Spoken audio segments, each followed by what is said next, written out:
Well, very good evening, all you beautiful eclipse watchers, as you probably are this evening, which is why we're running a bit late because someone turned the sun off for 10 minutes.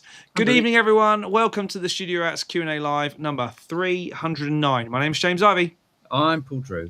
And you are all very welcome along to our weekly takeover of the interwebs, delayed somewhat as it may be. Busy week here. School holidays, of course, are taking over and all that sort of stuff. But Mr. Drew, what have you been up to? Oh, I've got a new guitar. Oh. Let's hide it. There. Show it a bit later on. All right. I got a new guitar. Mm-hmm. I've been doing lots of videos and I can't remember what I've been doing because that's it. I'm going to have a look at the content that we've just... Well, we put the X-Sonic video out on Monday. Yeah, that didn't do well. Yeah, but the thing is, they never do because it's not everyone is interested in that sort of stuff. And let's face it, we have done every single X-Sonic video and every version of that particular piece of hardware. People know what it does now. I mean, it's like, yeah. And then the Dark Glass anagram had an update, which I did yesterday. That's really good. And what happened on Thursday? Thursday's video was Tonex 2.0. Everything's sort of updating, isn't it? I think it's that time of year where new products aren't released. Mm-hmm. It's all about updates and upgrades and trying to keep people interested and well, maybe that's because the companies aren't building or aren't designing products because of the time of year, so they're just working on the upgrades, which is good. Boss could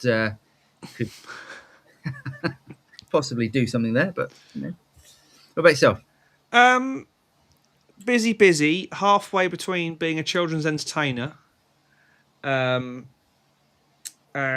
gigs and stuff, and trying to get some videos out, and trying to start lots of interesting projects which will hopefully kind of moving forward. Nice. But yeah, same as you, really, trying to get my head down and get some content done. To be honest, I'm away next week, so there you go. The sunniness that is North Norfolk. So you're going to North Norfolk? Yes. And it's going to start raining next week? Hopefully not. That rain is moving backwards and backwards, further back. Yeah. All I can see next week is Monday, Tuesday, Wednesday, Thursday, Friday, rain. Maybe for you lot in the south, but maybe. It's all good. But yeah, just trying to get on top of everything before holiday. I've got 2 more videos. Ideally, I'd like to get done tomorrow and Friday. One I have to do, and one I'd like to get done, and then just trying to stock up the site so when I'm away, things actually happen. Nice. That I haven't got to worry about. First world problems and all that. Oh yeah. So new gear. There's some new gear for me as well. Not probably as exciting as yours. Right. What have you got? Should we do gear first, or should we wait for? I don't think Phil's joining us today. I think Vinny is joining us at about half time. Okay. I must apologise for the panic Al's panic at 10 to 8 this morning, saying, "What? You're doing a live stream at 8 a.m?" For some bizarre reason, when we create the live stream in Restream, it decided, even though I put 1800, as in 6 o'clock. Sorry, 2000 hours, 8 p.m. It made it 8 a.m. Have you noticed that it's okay? I'm going to give you the benefit of the doubt on that. Anyway, I've never done it before. Oh, I tell you what, I'm getting bloody mosquitoes at the moment. Anyway, horseflies in your case, isn't it? Well, yeah. Jesus, like horseflies, like down here. Yeah. This year are like massive hornets. Nice. Oh, they're nasty things. Anyway, nasty. And anyway, we should say, everyone, you'll see like a little QR code at the top. It says beers for the boys. Please don't feel obliged, but if you'd like to provide beers for the boys, you can click on the QR code and donate. It also means that if you click on the QR code and donate, it all goes to us, other than a small percentage commission to PayPal, as opposed to the vast amount that YouTube take when you do a what's it called? Super chat. Yeah, So yeah. we will, as always, we get through all the questions anyway. We're going to try and work out a way of getting, like we did with super chats. We'll work it out eventually. We'll work it out. We'll work it out. So, should we do gear first? Should we do gear, or shall we do some questions? Let's get into some questions first, Yeah. and then stuff. So here we go. Boom. That's first, is it? That's first. I don't see that's first. I see Matt Nagy first. Oh, I see Matt Nagy second. Okay, great. That's fine. Scranton Guitar, meditation deepfakes. I don't even know what that means. I don't know what's going on there. Yeah, you might have to explain that a little bit, Scranton.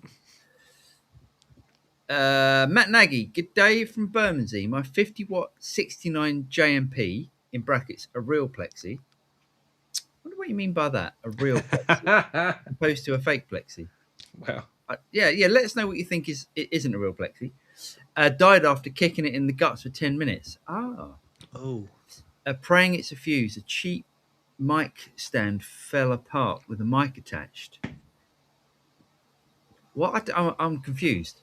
What's that got to do? So a cheap mic stand fell apart with mics attached. What? And then hit the.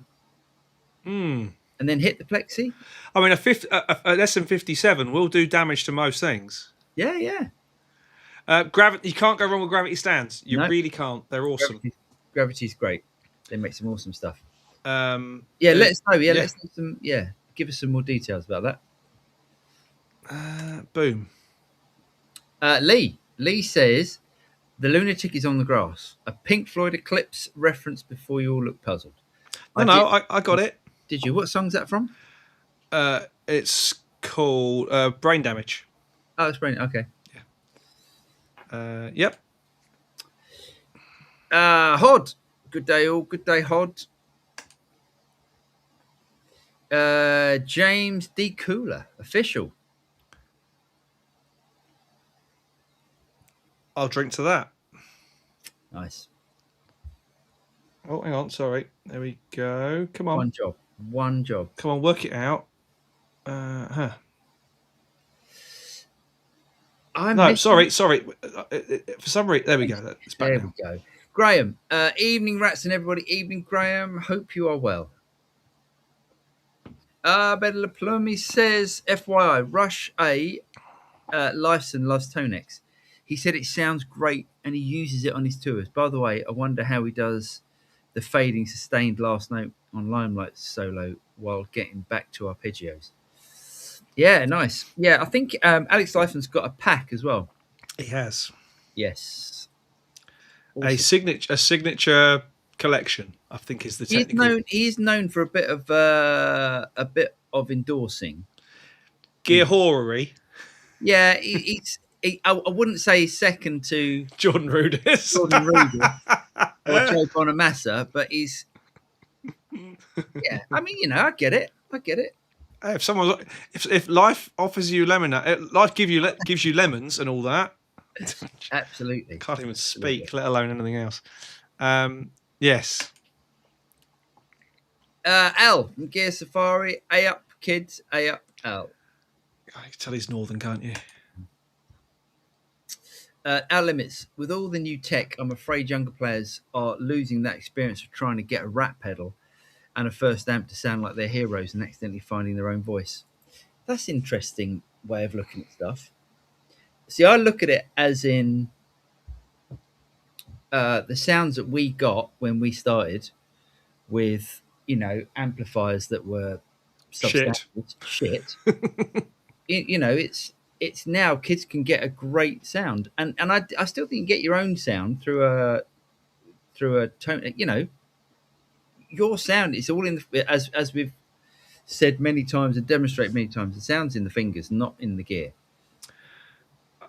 I think there is something to be said though for, the eternal struggle for a decent sound through gear that is. I see. Sort of struggling through it and then learning how to get good. And that makes a lot of sense to what the Out Limit says, actually. I mean, I learned a lot about sound and how sounds work and how band sound works from doing it. Right. And realizing that you don't need guitars to be absolutely 100% full range when you have a bass player. Yeah, absolutely. And stuff like that, and having a 10-watt bass amp and a 40-watt guitar amp makes no sense. Yeah. Absolutely. So yeah, I get it, and I think there is something to do. I think you're forgetting Outer Limits that there are sort of kids rock schools and rock bands and stuff like that, and school bands, things like that, where kids do still have to struggle through and make do with what they've got. And as while we do have all this lovely tech, if you're a struggling, impoverished teenager, you probably can't go out and buy an FM9 or an FM3 or a Tonex or whatever.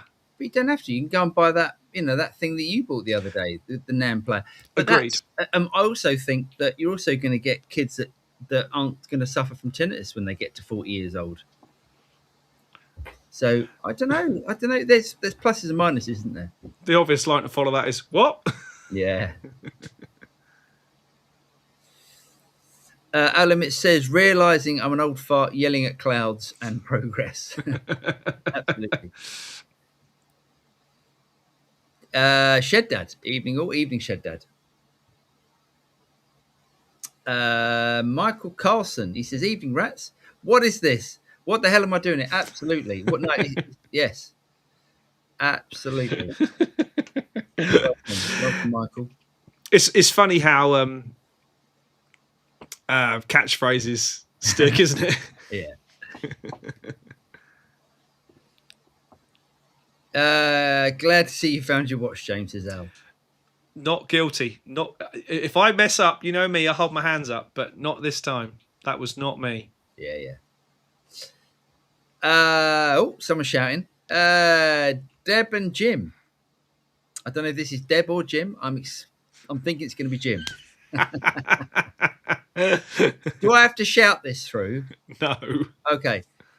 Restore Britain and restore Liverpool. Green Hair thinks young men from Syria are welcome here and believes the transport community can coexist with Islam.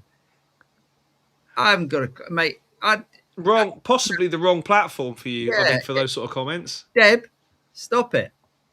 And Jim, or Jim, both of them. Jeez. Yeah, we don't do political comment. We don't do politics. Although we read it out. Yeah. I think we read it out by mistake, didn't we? We both went. That's because I'm doing my Ron. What's his name? Ron Jeremy. That's because I'm doing my Ron Jeremy. Come on. I'll read out whatever's in front of me. Evening all, says JP. Evening JP. Major Pentonic. Evening all. Nothing eclipses the studio rats. Oh, very good. Cheers, Major Pent. Well done. Blowman Gary. I all tried looking at the eclipse to restore my eyesight, but it didn't work. Oh well, it's worth a go. Very good. I didn't get to see it. I took a picture. That was about it. Oh, you actually took that picture? Yeah. Oh, yeah, that was me. I'll show you again. I was watching, trolling as one does, and they said, "Oh, if you set your camera exposure really low and yada yada yada." Oh. And I got that. Hang on, there it is. There it is. There was the eclipse as we saw it in Great Dunmow. Awesome. Javel Alama, he says, good evening, gents. I sent an email inquiry to Rom. Who's Rom? Rom? Don't know. Don't know what Rom is. Maybe you said Ron, Jeremy. Ron, I'll have a look. I'll have a look on. I'll have a quick look on. Rom? I'll just. Hold on. Let me have a quick look on Facebook. Read only memory. Yeah, that's the only thing I can think. Hold on. No, I don't know. I don't know what that is. You might have to send the message here, Javel Alama. Unless it's insulting either one of us or both, then don't. We often get that anyway in the comments. Yeah, that's true.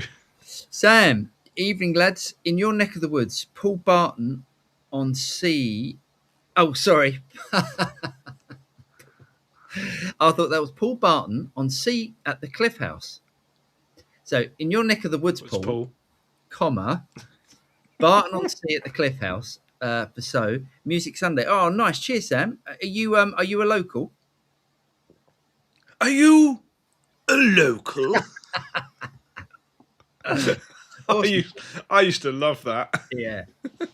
Yeah, Sam. So are you playing at the Cliff House? And is the Cliff House good? Cliff House is nice, yeah. Cliff House is nice. Some my mum and dad are moving down. Well, trying to move down to Barton. Ah. Yeah, it's nice. Very nice. Oh, Lee's in the house. Lee says gear endorsement. You have to feel for James Labrie, the only Dream Theatre member without one. Has he not got one? Do you reckon he just comes into rehearsals and they're all going, "Look what I got, look what I got," and he goes, "I've got a mic." Hang on, boys. I've got a mic. Is he? I guess they all have, haven't they? Yeah. They would do, though. They're the perfect band for it, aren't they? Because they're, you know. So. And again, if you've worked as hard as those boys have, not only as a band, but on their own abilities. I mean, Jordan Rudess just learnt another instrument, so he can get more endorsements. He did that during lockdown. It's like a lockdown project. What are you going to do, Jordan? I'm going to become an ace guitar player in 18 months. You see, I haven't heard him play, and I'm sure it's all about just getting free gear and getting paid for shit. That's what he's into. Just yes. Yes. Earl Coley, person turquoise waving. Howdy, friends. Love your channel. Person turquoise waving. It's like an emoji that hasn't come through or something. Probably. Yeah. Cheers, Earl. Cheers, Earl. Thanks for the emoji and stuff. Shed Dad, I snaffled a Fujigen Squire Strat this week.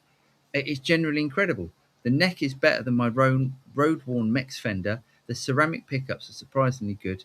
80s hot rod project, Super Strat is on the go. Do you know what? Unless if that's one of the early 80s ones, they're amazing.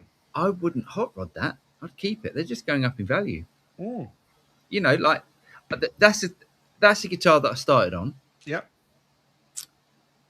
And that guitar cost at the time 150 quid, and now they're well over $1,000. They're amazing guitars. Yeah, they're good. Jebel Lama, Ron Ellis for a set of HSS pickups from my Strat 10 days ago, and still no reply. I sent an email to Ron. I see. Okay, so Javila Lama said, I sent an email inquiry to Ron Ellis for a set of HSS pickups for my Strat 10 days ago and still no reply. I used the email form on their website. Also, what are your recommendations for specific pickups on the HSS set? That's unlike Ron.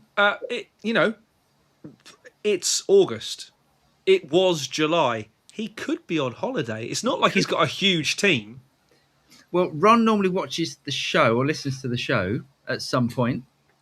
So, Ron, if you're about and you're not on holiday, perhaps you can answer the question that Javila Lama has sent. Okay, I would recommend the 64 single coils and the signature humbucker. That is Al's got that in his guitar, and really good. In his new purple one? Yeah. Nice. Oh, that looks good, Al. That really looks good. And I wouldn't normally say I like the translucent or the clear pickguard, but oh my God, it looks good on that guitar. Here you go. Lefty Shep, working on the Bad Get Hot Cap 50 for Tonex Shed. Not yet. Eventually. Someone scanned the QR code. Thank you, someone, whoever that was. Thank you very much. I will see in my... hold on, I will tell you that was. In the inbox of destiny.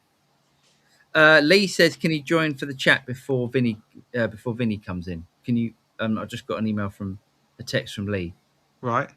Can you? How do we let Lee in? What I do is I invite him. Okay. Hang on a second. Let me just do this. I'll copy that.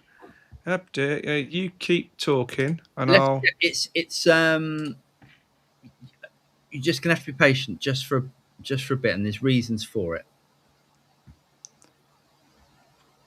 Oh, reasons for what? Oh, yes, and yeah, I'm with it now. Someone scanned the QR code. Thank you, everyone. Where? How come I'm not getting notifications on who that is? It should be. Well, just because they've scanned it doesn't mean they've actually given anything yet. Oh, that's why. Of course it is. That'll be why. That'll be why. Thanks for scanning. Anyway. Pet. Hello, Pet. He said there's nothing like a cranked amp to expose one's technical flaws. That's very true. Stay cranked and soldier on, I guess. Absolutely. Right, I've just sent Lee. Lee, I've just sent you the link via Facebook Messenger. So when you're ready, mate. Yeah. Or as Henry Kelly did once say, when you're happy and ready to play. When you're happy and ready to play. Yeah. Okay. Okay. Boom. Mendel. Evening all. ESP Eclipse. Never played one. Do you know what? ESPs have completely bypassed me. Even back in the 80s. Sorry, 90s. 80s and 90s. I've never played an ESP. I played an ESP, one of the really early ESP strats, and it was really good. Yeah, a long time ago, about a really long time ago, but great guitar. Yeah, there's a couple on eBay at the moment that are quite reasonable. It seems like, I mean, there are some bargains at the moment. Maybe I should do another bargain video. It's the middle of summer, isn't it? Everyone's running out of money. Yeah, but you know, the price that I got the guitar that I bought for is pretty exceptional. It's a lot of money, but it's pretty amazing.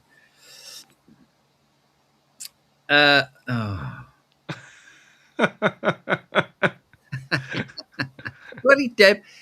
Jim, take the laptop away from Deb and never let her go again. James, he says, cheers, can't wait till Friday to grab my Corona with a lemon and lime in the studio and get lost in music. What a great feeling. Recording on Mixie or even just editing, you know what I mean? That's great. That's nice that it's nice, you know, it's nice to see that some people have it as their relaxation time, because it's not unfortunate. Fortunately, it's our job. So it's not like, you know, I miss that feeling of like, oh my God, I can't wait to get in the studio, and you know, so that is your relaxation time and whatever. Now it's just like, I love it. I love what I do. We don't do a job. No, it's not a job. No, I don't mean it like that. I love what we do, but you know, I wish I had that again. I wish I had that. I've said this to you plenty of times, that I wish I could go back to doing pub gigs again with the level of musician that I now want to play with. Because I do it with you, and you do it with me because it would be fun. But the problem is, there aren't many people who are, and this is going to sound really pretentious, I don't mean it to, the right people I want to play with who aren't out doing gigs on a Friday or Saturday night.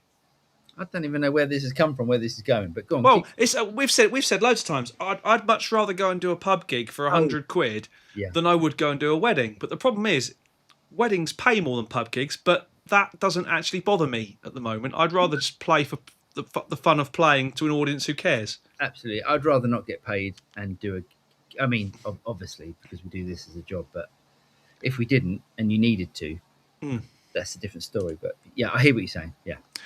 Ladies and gentlemen, greatness has once again come amongst us. Please welcome Mr. Lee Abraham. Head of sales, apparently. That was on your, you know, where you put your name. It says, you know, what's your name? And then it says your title. And it says ET Head of Sales. So I thought, okay, I'll be Head of Sales. Mine's Grand Poopah. When someone says, what's your name? All I hear in my head is, what's your name? I love that. That's one of my favourite things. How are we doing, chaps? Good, mate. You all right? All good. Yeah, not bad. Not bad. Yeah, been busy with gigs. What have you bought, sold, bought again, sold, and then bought again? Yeah, good question. Here we go. I bought one of these again. Jesus. A little while ago. How many of them have you had? Oh, about 12. But I think I'm probably going to be selling it on again. So, and I also bought, and then one of these again. Right. So, right. Let's fill everyone in who's watching. Yeah. So the first fractal bit of gear you bought was what? FM3. Right. Then what happened to that? I sold it to James. Okay. What was the next piece of fractal gear you bought? An FM3. Another FM3. Another FM3. Which I've still got. It's on the floor. Okay. And then you bought an AM4. And then I bought an AM4 and returned it. You returned that, and now you bought another AM4. Correct. Do you not see this as an issue? Yeah, well, of course. But you've got to try and help keep these companies going, haven't you? Really. So. And you're doing you're doing a great job by giving them more B stock to sell. Good work. Yeah, exactly. And you know what? For the life of me, I can't actually remember the reason why I bought another AM4. It just struck me as a good idea to do it. Why did I? I can't. I'll tell you why. I was doing some gigs and I used the FM3 and I really liked it. Hey. I thought I found my sound with the FM3 now, and I thought I had some fly dates coming up, which I've just done. Right. And I didn't want to take the FM3 in hand luggage because it's a little bit bulky in hand luggage. So I bought an AM4. Can you get the same sounds that you're getting out of the FM3 and the AM4? Yes. Yeah, it's identical. Yeah. You have to be sort of a little bit creative with your programming. Yeah. I mean, to be honest, the chorus, there's a little trick you can do in all the fractal stuff where you can build a chorus out of the dual delay. And that to me, that sounds better than the chorus. So I'm using that all the time. So fantastic. Awesome. Yeah, it's really good. Really good. So I've got some really nice sounds really cooking in the AM4 now. So yeah. I wanted to mention about it seems to be the thing to talk about lately, and that's the NAM A2 stuff that's come out, which sounds fantastic. I've done a few captures myself on the website, and they sound really, really good, excellent. And there's this great kind of hesitation about who's going to be first with the hardware. And I know there's been some hardware that's been released. Obviously, the Dark Glass thing has come out, which does full native A2s. As does all the 11 stuff. As does all the Headrush stuff. Headrush, yeah. They were first. Yeah, absolutely. I've seen a few. They weren't first. Sorry, Lee. Sorry. No, it's all right. I've seen a few posts in the last couple of days where Valeton have now upgraded all of their GP range. So that's GP 100, 150, 180, 200, and all that. Yeah. But they're still converting it. It's this Snaptone thing that Valeton use. It's not native NAM. So when you see these posts on Facebook, the company try to, really kind of make a big splash about it and try and get some real buzz going. Every single comment underneath is people saying, pointless, still a Snaptone conversion, don't upgrade, wait for something better, blah, blah. They just seem to be on a hiding to nothing by allowing A2 to be in their hardware, but only by conversion. Seems to be pointless. On the video that we put out on Monday, the Exonic video, I had that little Sonic Cake box. Yeah. And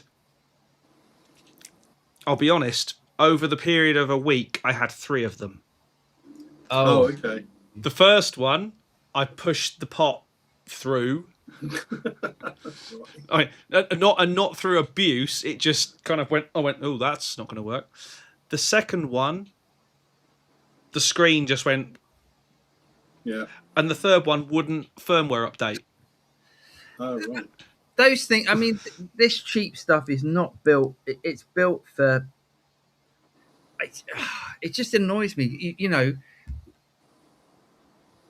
that people still want this cheap shit, and these companies are producing this cheap crap that is not working, just becomes landfill, as opposed to something like the the anagram, or the FM3 or the AM4 or that's, if you want NAM, that is the pro option. I mean, and I'm not saying Headrush isn't the pro option, but the Headrush still feels to me a little bit consumer. yeah. That is the pro option. But would you say that still needs work in the effects department? It needs no. The effects are incredible. The effects are really good. It just needs a stereo delay. It needs a stereo delay. I don't know why they haven't put that in. And it needs an editor. Like, this has been out for, you know, not in this guise, but in the base form. Mm-hmm. This has been out for a good year. Sorry, you're spelling that BASS, aren't you, rather than BASE, as in the base form? Yes. I'm just confirming. Yeah, so that's been out over a year. They still haven't done an editor for it. Right. It's like, guys, come on. And I've been moaning about this stereo delay ever since this came out, and they've commented and said, "Oh yeah, we'll get on to that." I haven't seen a stereo delay yet. The other thing about it is, and I applaud them for being upfront about this, but it put me off from day one. And that is, if you want more effects, go to our store and buy an effect for this and an effect for that. And it kind of left a bit of a weird kind of, well, hang on a minute. Kemper tried that. They tried to charge for their updates, and that fell flat. But it isn't them. It's not them doing it. These are third-party people making effects. Right. So this isn't anything to do with Dark Glass, even though I'm sure Dark Glass will at some point get involved in that. But these are companies making effects for this platform. I haven't got a problem with it, because I think that's a good idea. You know, so if you want to go and get the Bogren Digital amp knobs, Bogren Digital make that for this. Yeah. Right. Yeah. I mean, I'm not saying I've got a problem with it, but when I looked into, you know, would that be a viable thing that I would go and buy? And you kind of go down a checklist and say, well, these are the things I need. Has it got it? One of the things I need is an intelligent harmonizer. And as far as I'm aware, there isn't one in it, but you can buy one for it. And I thought, well, I don't want to buy one for it. I want to buy it. If I'm going to spend £1,000 on it, I want it to have an intelligent harmonizer in it as soon as I get it out of the box. That's fair enough. But I think, I don't know. I don't think there are many people that need an intelligent harmonizer. No, I know for the sort of stuff you do, for your, you know, cape wearing wizard hat music. Yeah. You know, that's needed. Yeah. Or if you want to be in a Steve Vai covers band, you know, playing Passion and Warfare or whatever, that's needed. But I don't know. I would rather great amps, great effects, and that's what it does, and masses of power, because it's got 6 DSP chips in it, and unlike a Quad Cortex 4, it's incredibly powerful, and it's really compact, and it sounds amazing. I'd love to know, because on Quad Cortex you can have 4 separate routings, can't you? You can have a guitar, a bass, or 2 guitars and bass, and a vocal running through it, can't you? I'd love to know how many people in the real world have done that, have actually used one processor for the whole band. Well, that Digital John did a video demoing that. Yes, exactly. But, you know, saying, you know, showing that it can. Just because it can do it, who has done it? Because realistically, if you were a touring band and you had like a 4U rack, you had your Quad Cortex on a plate, and you had 4 radios in across 2U, that's a really great solution for a not necessarily a flying rig, but for a touring band. That's great. So everything relying on one piece of gear that could just go. But I guess that's a mixing desk, isn't it? Yeah. Wow. Yeah. Interesting. I mean, I've just got into this game at the moment with the FM3, where I pulled together a preset, and I try and make the preset as complex as possible using as least blocks as possible. Amazing. I bet you're getting quite a dab hand at the whole programming. Yeah, it's quite a game actually, because you've always got in the back of your mind, well, if I come up with a really decent preset, I want to try and put it on the AM4 where I've only got 4 blocks available. You know. Yeah, so, yeah. No, it's a good little habit to get into. You know, I mean, it's the same with when you're doing sessions in a DAW, isn't it? You're always trying to find workarounds and not to stress your system too much and all that kind of stuff. I'll tell you what, so today's video that will be going out on Friday on JTT was we've done 2 mixes of the same sort of rock track. We've done the proper SSL outboard hardware mix. We've done the fully in the box mix with all the plugins that you could possibly have available. Today's mix is using 1 knob plugins only. Oh, interesting. Right. And I've had to work hard at it to get, to do some things. But when you think that, for example, the Waves plugin, the Waves 1 knob stuff is 29 quid a plugin, or I think it's 150 for the whole suite. The Greg Wells suite and a couple of freebies from various people, I've chucked out what I think is a really good mix. And when I listen to, at the end of the video, I've done a comparison between all 3 versions of the mix. And while they are different, you wouldn't say, oh, one is better or worse than the other. Someone's going to have an opinion, obviously, because that's the whole point. But if you can work in a very efficient way, the least number of processors to achieve a certain sound, or the lowest power plugins to achieve a certain thing, that gives you a lot more. I mean, when was the last time we had to worry about power on a modern computer for plugins? Exactly. Yeah. But back in the day, when you had 32 meg of RAM to play with. So there are plugins now where you can load in a whole track and say, mix this for me, yeah? Yes, there are, yes. Okay. If you want to get some views, that's what I would do. I'd compare your mixes against. That's a great idea. Because I think, it'd be interesting to see, do we need mix engineers anymore? But it's true. Do we need guitarists? I mean, come on. Well, no, I mean, it's true.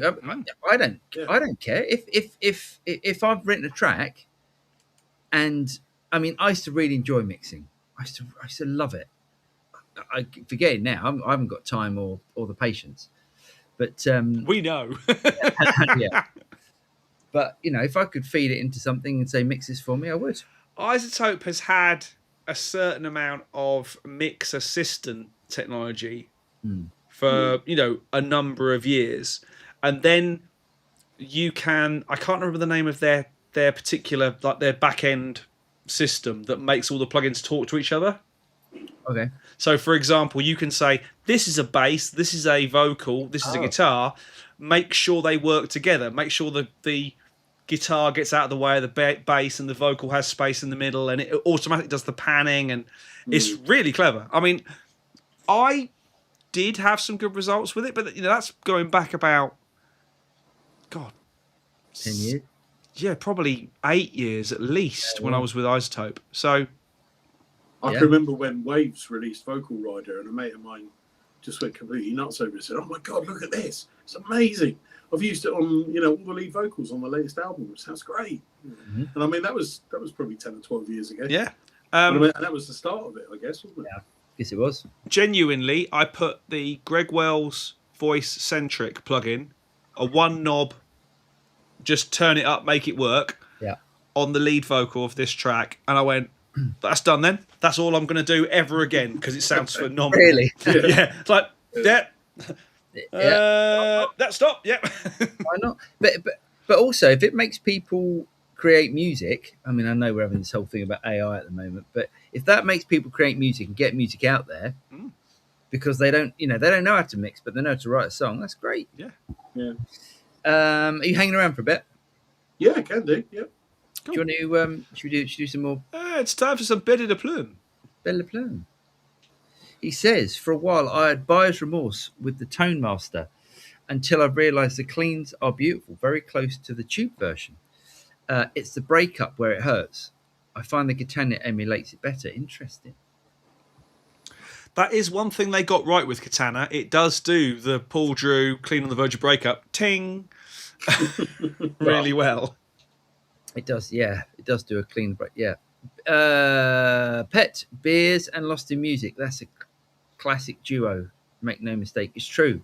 I like that sort of listening to it. Don't know if I'd... That's really interesting. I haven't done that for years. Like, sort of sit down in the studio with a couple of beers and just... Yeah. I guess that's the whole thing about them. It ruins you.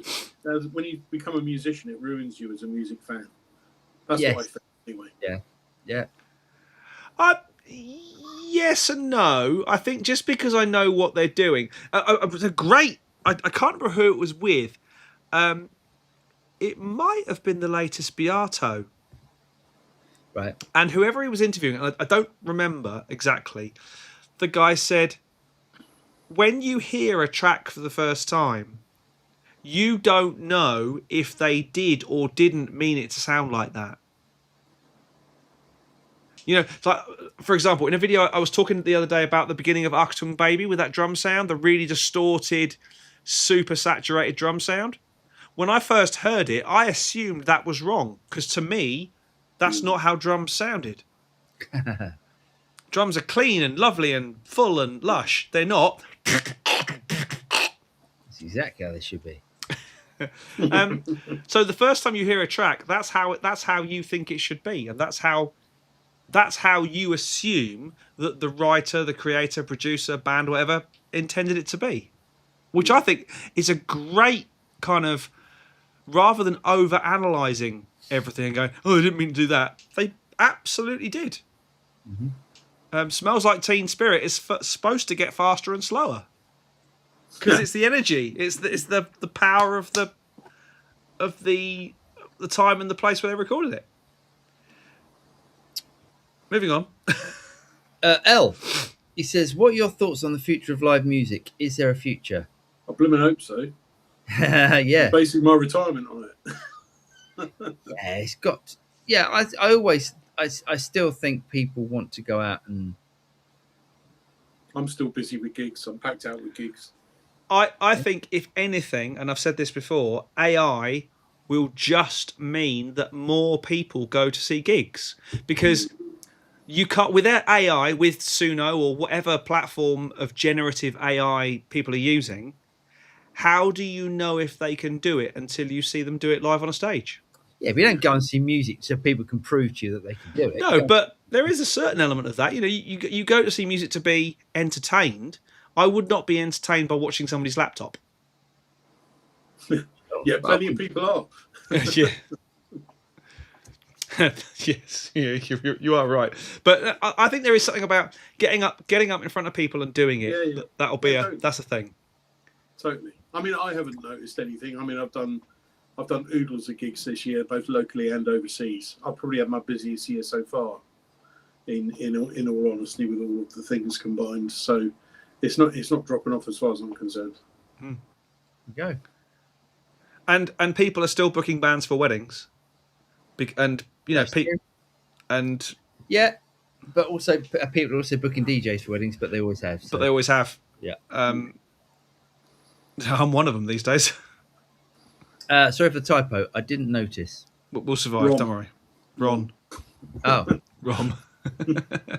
Not mate. I'm a Scouser. Oh, okay. Oh, that's interesting that you. How did you? I'm interested. Not M8. He's a Scouser. All right, mate. M8. Not mate. I'm a Scouser. Yes. M8. Yeah. Well, I mean, yeah. No, it'd be interesting how you know about that. How you know about that venue or that gig being, being way up there. Nebs, he said, hello, rats and all from Beirut with a 34-degree weather. That's basically what we've got. Yeah. We'll have that tomorrow. Yeah. Beach and lots of cold, tasty beer. Oh, that sounds nice. Love the new live streaming setup. Popcorn, yellow striped smile. I love the emoji, the way it spells out. Hey, So just so we don't forget, like and subscribe. It really, really does help. Beers for the boys. what are they called? What are they called? They called Chads. Chad. Yeah, we've got Chad. What no? What no beers? What no beers? Yeah. So if you want to buy us a beer for when we're at NAM, actually, we've got Here we go. Here we go. Look, there we go. We've got Guitar Summit before that. we have. We'll talk about Guitar Summit. I might do that in the next couple of weeks about who's on at Guitar Summit. And Can we actually go to the gigs this time rather than just standing at the bar? you can go, James. You're more than welcome to go. I realised we were sat at the bar and everyone was like, "It's been quiet in here, isn't it?" And everyone else is watching. It's never quiet in that. It's never quiet in that bar. That's true. My favourite time of the year. That is going to It the bar at Guitar Summit. It is a great gig. Great laugh. Next, Boom. Shahabar. He says, "Can we keep the show British?" What show? Meaning? Do we all change our name? Carstairs, Fairfax. What's that? I don't know. I'm definitely English. Yeah, Definitely. Maybe saying, can we not let the Yanks in? Oh, I see. Oh, Maybe. Speaking of which, Tut, USA watches. USA's more than welcome. they are, and please welcome all the way from Florida, US of A. It's Vinny the Axe. He's here. He blue lighted it all the way home. Yeah. I'm dying, man. It's bad. What's bad? It's so hot outside. It's crazy. Is it? Yeah. It's 90 something degrees. I don't even know what it is. It feels like 100. What's that in new money? Oh, I don't Church of England. 30, 36, 37. 37, yeah. It says 92. It's double it and add 40, isn't it? To go that way. So halve it and Right. Well, it's supposed to be 38 here. 38 here tomorrow. So that'd be holy, you know what's that's warm. yeah. Lee, I'm glad you're here. I haven't seen you in a while. Yeah, I'm still the same. Lee, you coming to NAM next year? I don't know. I'll tell you what. I've literally. I think I've only got 2 more Januaries at work before I retire. So I might have to make my first January in retirement a trip to NAM. There you go. But Guitar Summit next month. Right. Okay. I'm on holiday. Right. Moving on. Here we go.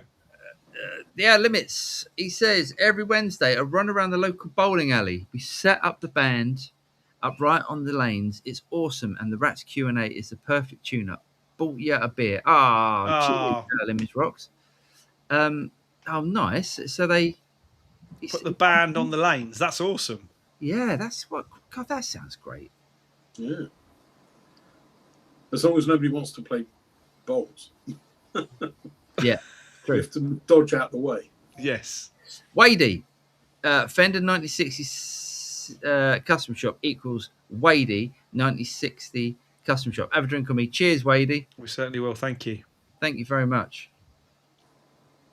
Athers, I miss quality pub gigs when pubs were set up for decent live music. Yeah. Yeah.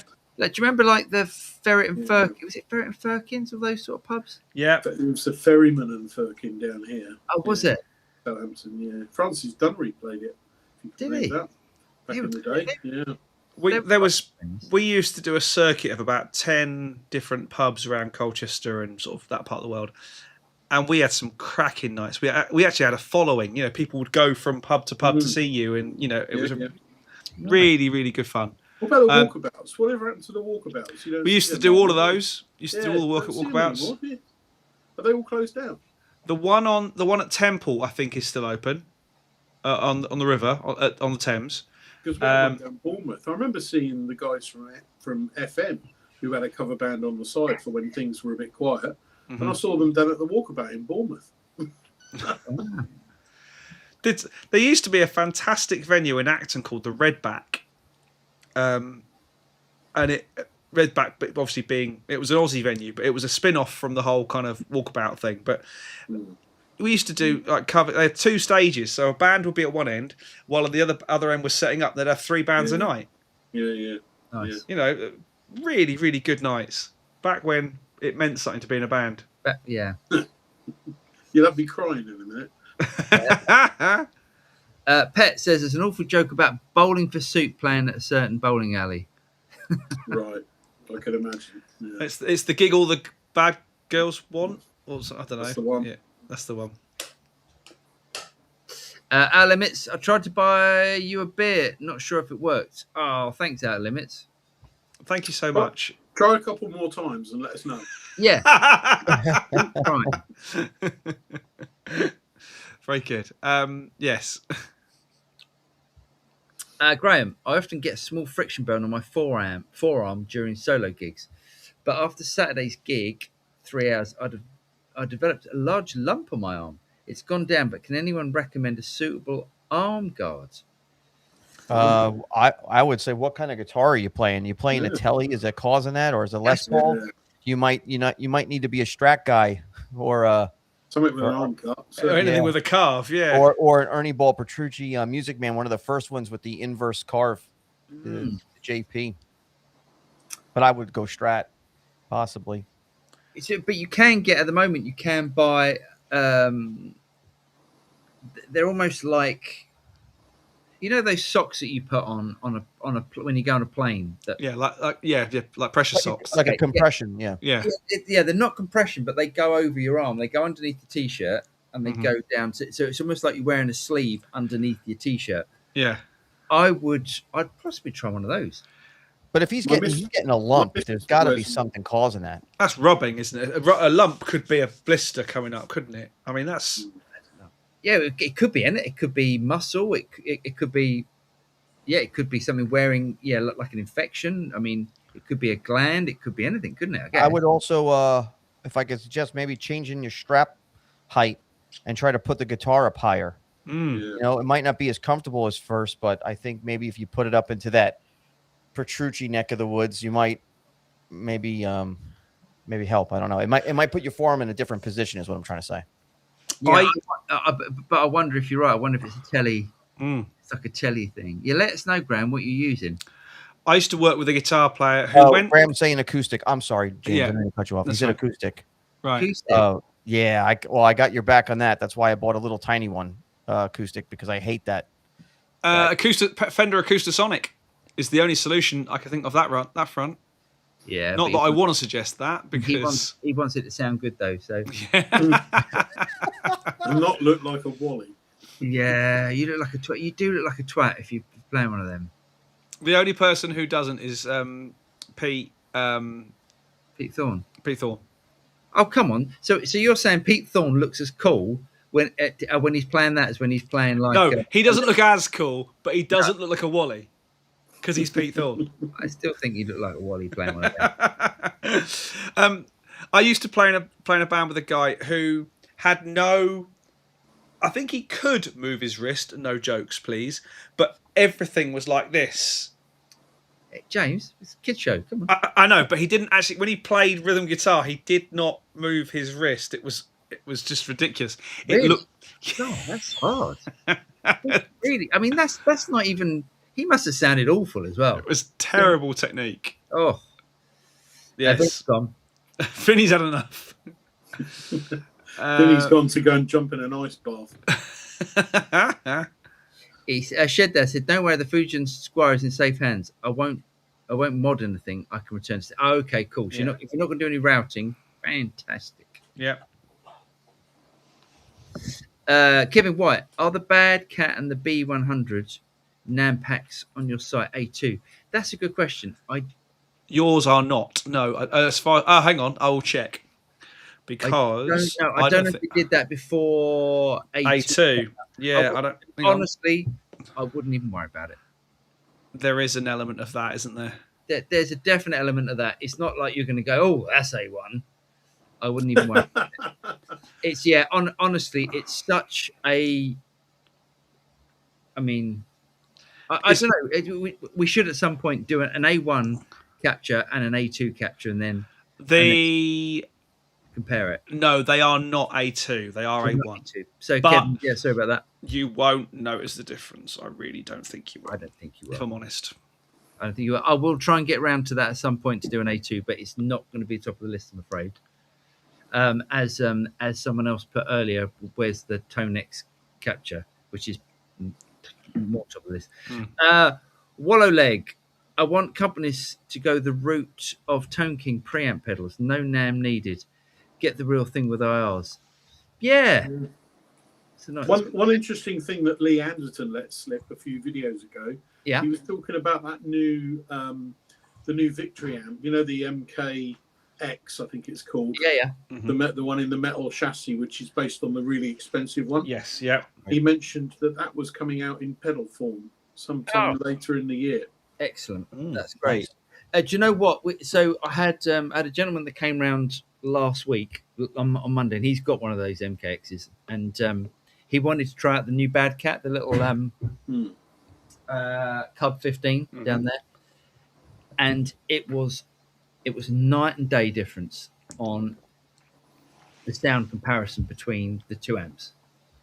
And the MKX does more high gain stuff, but the actual sound of the amp was night and day. Which did you prefer though? Oh, the Bad Cat, and him as well. He was like, even though he wasn't sort of biased on what he owned. Really, this is so much better. So what Bad Cat is that? That's a Cub 15. Right. But I think if you want that versatile amp, you go for the Bad Cat Hot Cat 50. Right. Okay. But it's more expensive. I think it's more expensive, but I mean, it's Bad Cat stuff is so good. I don't think there's a bad sounding one. When we were at the NAMM show, man, they all sounded killer. They're so good. I was like, wow. I was like, those things sound amazing. Yeah, I think they're making some of the best amps about at the moment. I'll have to go back and revisit some videos. Or Anderton's. Yeah, I'm interested to see what this. I mean, I've always got a soft spot.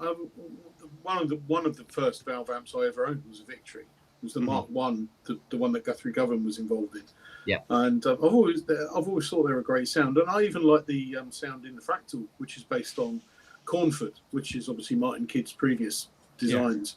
Yeah. But yeah, I'll be really interested to see what their pedal form of the MKX looks and sounds like. Yeah, it could be pretty cool. I used to run the Countess and the Sheriff in a wet dry rig. Yeah, and that was kill. There were killer amps. It was just overkill for in here. Yeah. Nice. Judge Shreds, I really love my Tonix One. Considered switch to Fractal. Honestly, the simplicity and sound of the Royalist pedal seems so appealing from a simplicity and seemingly outstanding tone perspective. But dollars. The Tonix One's great. It's really great. Yeah. I was really hoping though when all this video started coming out recently about version 2.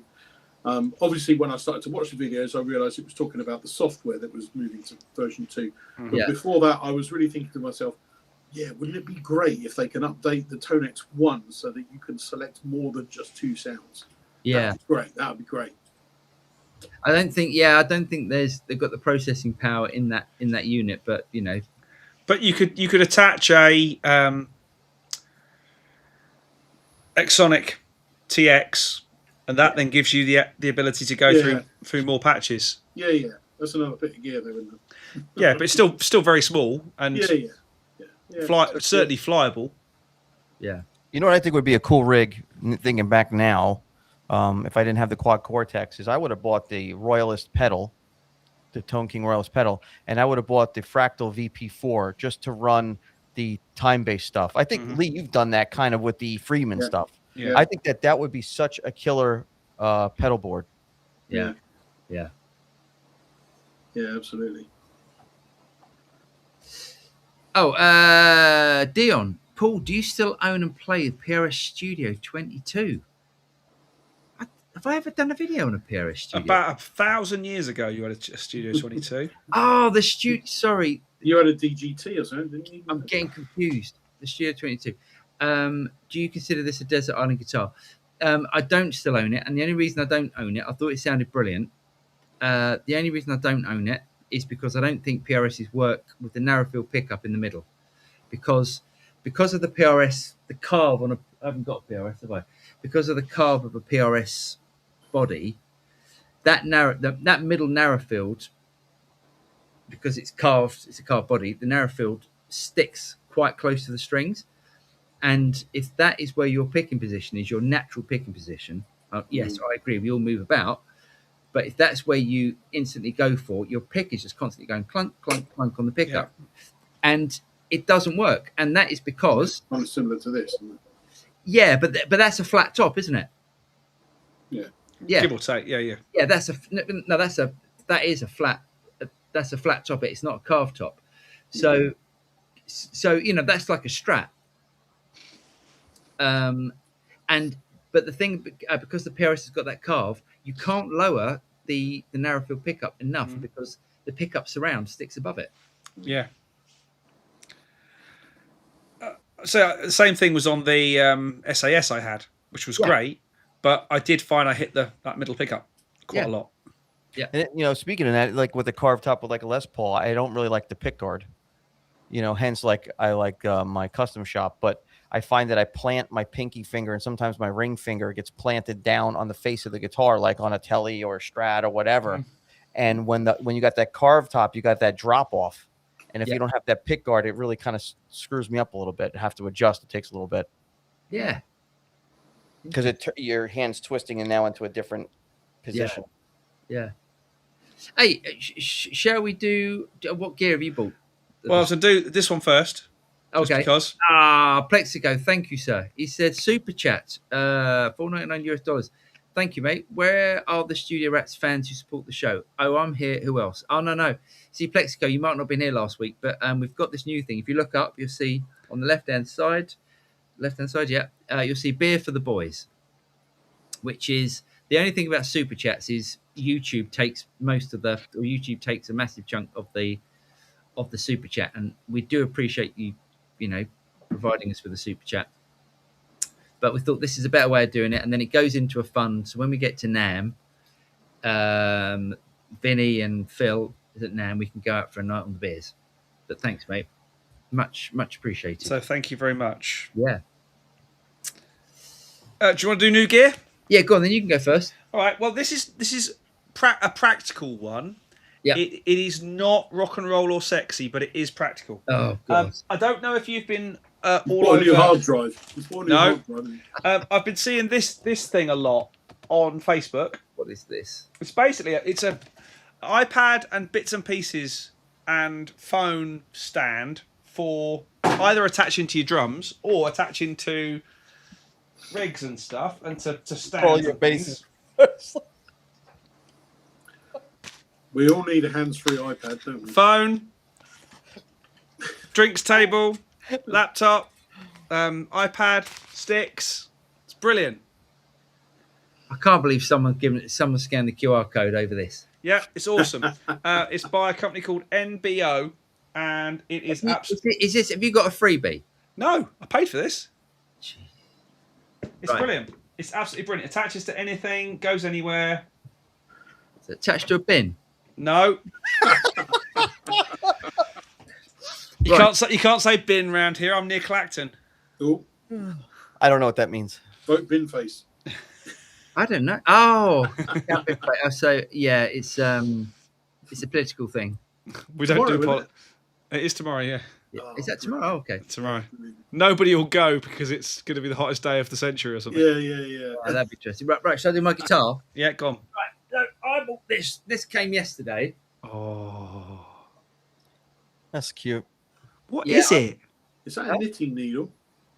Knitting needle. Yeah, it is a bit of a knitting needle. It's a Castadosa. So I've got this second hand. Right. These are like bonkers expensive. It's not sure what it is it? That trem arm is massively long, isn't it? Well, the trem, it's a mastery. So think of like a Jaguar, Fender Jaguar. Yeah, it's a Jag blended with a Tele, blended with a 335, blended with a Les Paul. Pretty much. It's hollow body, is it? It's semi, yeah. It's semi-hollow, yeah. So it's this is so it's made by Carlos Lopez, who used to be a Fender master builder. I do that. Can I make you? Hang on, let me make you the bigger one. Hang on. Maybe the big I one. want you to be the bigger one. Not there we go. Yeah. There we go. There we go. Okay. So it used to be a Fender master builder, and then started up Casadota guitars. I think last year, maybe the year before. Right. Yeah, it came up because I've been looking for a new guitar, and it came up. I've been looking at them, and I've been going, I'm not going to buy one of them. It's too expensive, secondhand. And then this one came up, and it was like 1,500 quid cheaper than anybody else had one for sale. Wow. So I was like, yes, I'm having that. So video coming out. I've shot the video. I've edited the video. So maybe, I don't know if I'll do it this week or maybe I'll leave it until Monday. Mm-hmm. But it's such a great guitar. What's great about it? Well, build quality, sound, everything. I mean, it's like perfect guitar. You know, like when you pick up a guitar and you go, I've got to fight that a little bit, and it's just nice. Yeah. The only thing I'm not so sure about is the catalog headstock. Yeah, well, I'm not a fan of that. It does. I'm not a fan. It's like if somebody tried to make a 70s Strat headstock not be lawsuit infringible by Fender. Well, you know who did a good job with that large headstock is Novo. And even so, Novo. I'm not a massive fan of the Novo, but it's the headstock. I don't like big headstocks, but it's sort of growing on me slowly. And then I bet when you do a string change, the top E, once you've got it threaded through the peg, I bet you only have about that much spare string to snip off. No, it's the same scale length as a Strat. Is it? But it goes all the way to the back of the body, doesn't it? Oh, I see what you're saying. No, I changed the strings yesterday or today. No. I didn't notice. So that top E has got the furthest to go because it's the furthest peg away. I bet you snip about that much off the end, don't you? I didn't. He makes one of those little tiny loops. Yeah. Well, yeah, I didn't notice doing that. I thought there was. Yeah, I must have cut a fair bit off. But it's top loading, is it? They don't go through the body. No, they go. They go through there. I've never owned a Mastery bridge. I wonder, is there a lot of really cool overtones because of the space? Like Lee is saying, from that bridge all the way to not from the bridge, from the tailpiece of the bridge. Yeah, exactly. Yes, you get quite a lot of overtones from the from down here. Yeah, it's a good looking guitar. Yeah, You know what? And once you get used to playing it, you probably won't even notice the headstock anymore. Honestly, no, it's one of those. I mean, it's so good. But that's like the big CBS headstock on the Strat. I can't stand that headstock. Same with me. I hate it. Yeah, same with me. Well, it's not as bad as a Tyler, but Not as bad as what? Tyler. Yeah. I guess that's really a love-hate thing, isn't it? Yeah. I sort of feel but at least the Tyler one has got sort of that. You can call it modern. Yeah, I know it's not modern. You know, it's still probably 40 years old design or whatever, 50 years old design. But that looks like the headstock on that just looks like a catalog guitar. Yeah. But a hit guitar that's not been finished. Yeah. I'll tell you what. The reason why you get away with the Tyler headstock, in all honesty, I think, is because the guitars play awesome. Yeah. I mean, even the import one I had, I sold it off, because I wanted to get a USA one at some point. But I have to say that guitar played absolutely outstanding. It punched way above its weight for price. And then, you know what? The headstock seems to melt away after that because you're like, okay, yeah, it's got an ugly headstock, but the guitar is phenomenal. Yeah. I think that's kind of... At this point, who cares? Yeah. Yeah. Do you want to do the news, Paul? Yeah. There's not a lot of it, but yes, let's do the news. How do I do this? This is screen share. Yeah. Yes, there we go. Okay. There we go. Yeah. So, LSL were one of the first people to come out with the Fender lawsuit, saying that they've been sued. So LSL have just come out with their new design to avoid Fender. Still looks like a Strat. Yeah. Yeah, I don't think that. I look at that. It's like that is. I'm not getting it. Let me see if I can find a better picture. Well, that's well done. There we go. Oh, it doesn't look so bad from that angle. It still looks like a Strat. Yeah, but it's just these elongated horns. Just look. That is. Is that elongated? Oh, it's only elongated at the back. Yeah, Oh, mate, yeah, it looks a bit weird from the back. It looks alright from the front. It looks like a Music Man saber. From the front. Yes, exactly. That's exactly what it looks like. I'm not keen. I don't like it. No, it's not a guitar I would buy. You know, and honestly, I think if I was a guitar builder, the first thing I would do, so I don't have to deal with all this Fender mess, is I would stop making guitars with pick guards. I would just stop doing it altogether. I know it's more work, but do you think that's part of the lawsuit thing? Look at that pick guard's ugly as hell, isn't it? Yeah, I think so too, because the first thing you look at when you look at a Strat is you're looking at the pick guard. That's what really kind of makes a Strat, in my opinion. I mean, if you look at a custom shop Strat that has no pick guard, it looks weird. Well, that's the Strat shape, but it hasn't got a pick guard on it. Yeah, I mean, you wouldn't go. I wouldn't go Strat when I see that. I mean, I know it's based off of that, obviously over time, but same thing with my Sir. I really don't think this might scream Jackson or Charvel from back in the day, but I don't think it screams Strat. Yeah, true. Yeah. But how about this one? I can't see anything, by the way, because I've got my screen. I won't be rushing out to buy one if I'm honest. I don't know. I'm trying to see how much they're gonna be. I didn't release the price yet. I don't like it. No. But best of luck to them. I think they've been shit and stuff, and I hope they're successful with it. The other thing is Joe Bonamassa. So this is there's not a lot of news today, so just pick these two out. But Joe Bonamassa says armchair quarterbacks have turned guitar culture toxic. What do you want him to do? Burn his guitar in effigy? The guy had to go to therapy. What's wrong with people? So basically, he's talking about these people that just comment on live shows and almost want people to make mistakes, like the it was the kid that did that solo on a live show and messed it up. It was part of an old boy band. Oh, Joe, one of the Jonas Brothers. Yeah, one of the Jonas Brothers. I think he's talking about that. But it's really funny because I've been watching some Joe Bonamassa stuff on YouTube, and he's been doing this tribute to where is it? Yeah, it's called The Spirit of Rory.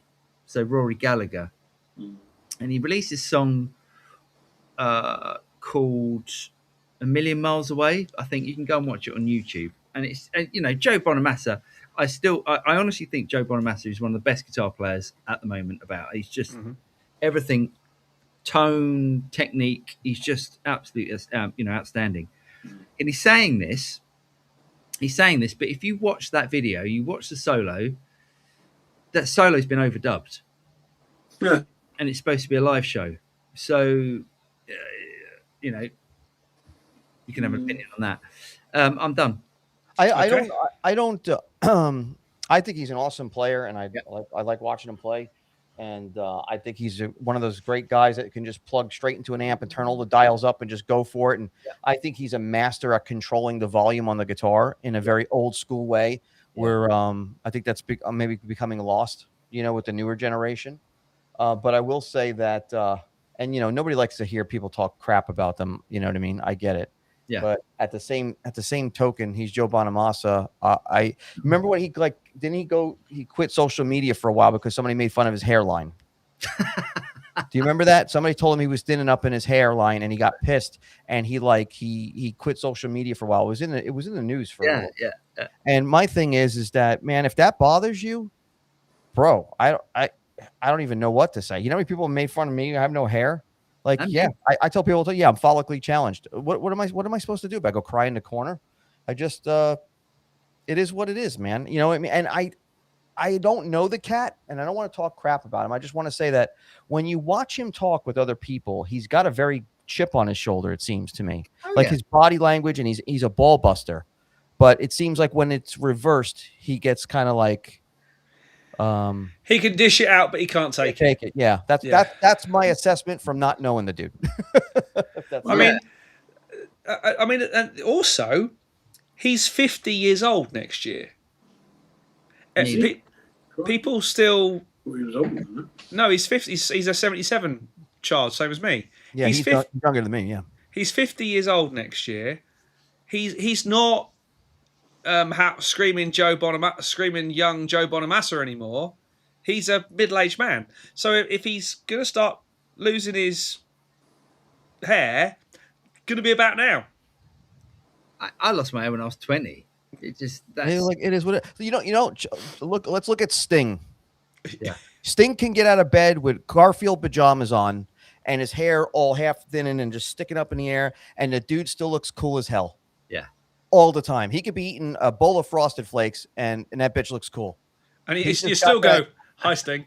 Yeah. You're like, hey, Sting. The dude, some people have it, some people don't. You know what I mean?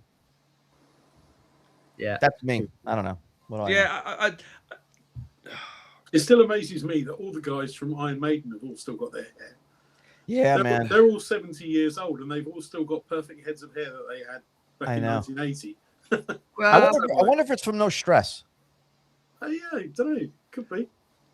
They are a band who've done it there. They've certainly done touring on their own terms for the last few tours, haven't they? Yeah.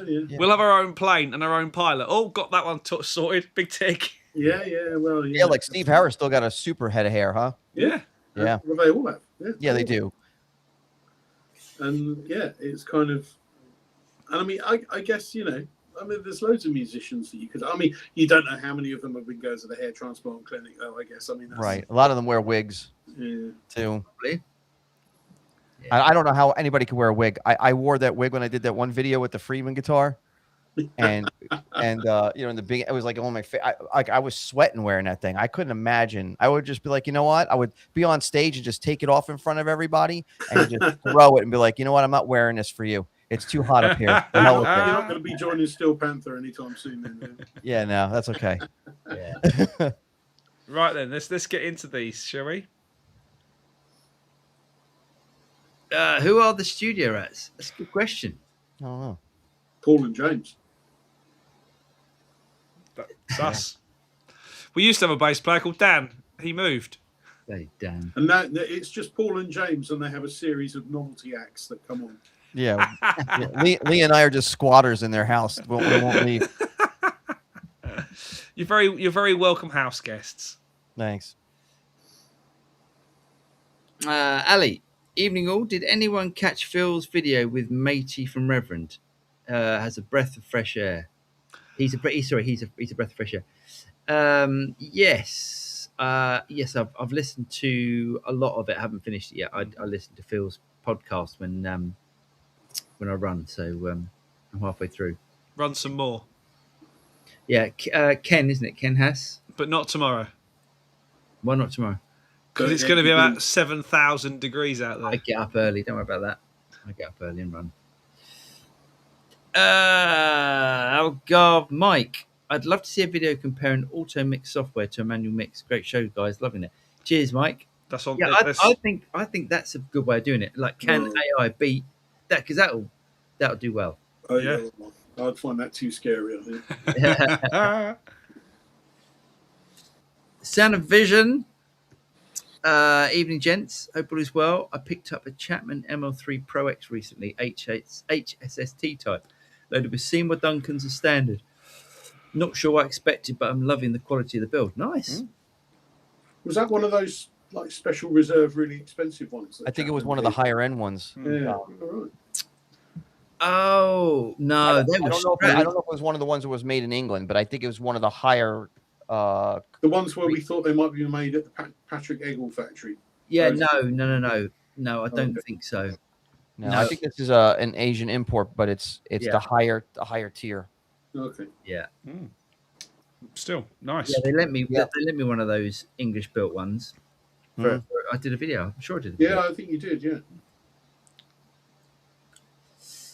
Mike says, any opinions, experiences about small live PA column array, versus traditional point source systems, small cover And gigs, The- please. Column array, I don't like. Don't do it. We used to have one, and it sounded awful. There's not enough mid range coming out of them, and all the stuff that's important, like voice, is in the mid range. And those little 3-inch. I mean, we used that EV one, didn't we, when we went to Germany? When we went to Thomann. Sounded right. But we didn't put a band through it. We didn't put vocals through it and stuff. I see. Although we actually did, but not with other stuff going on.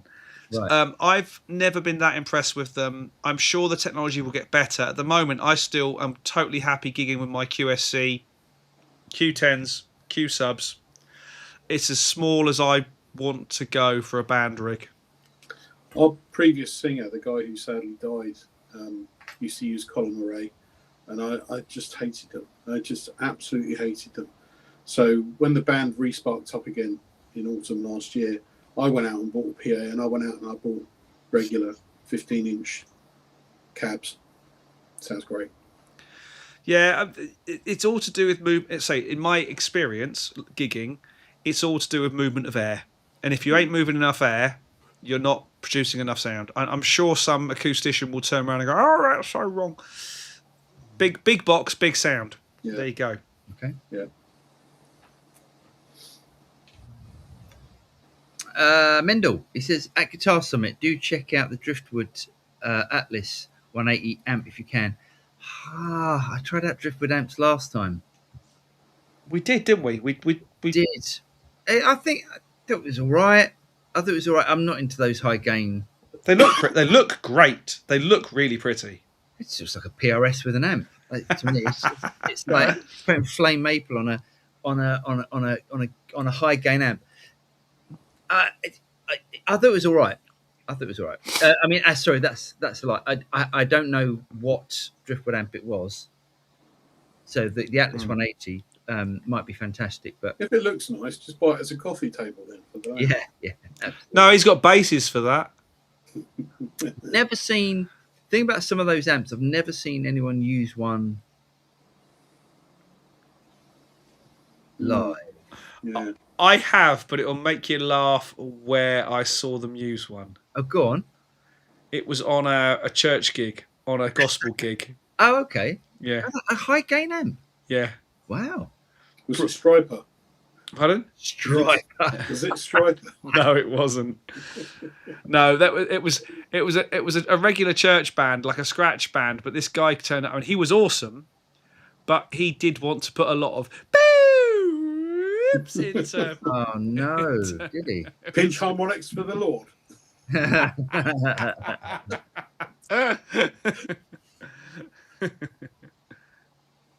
Earl, I'm from Kansas, USA.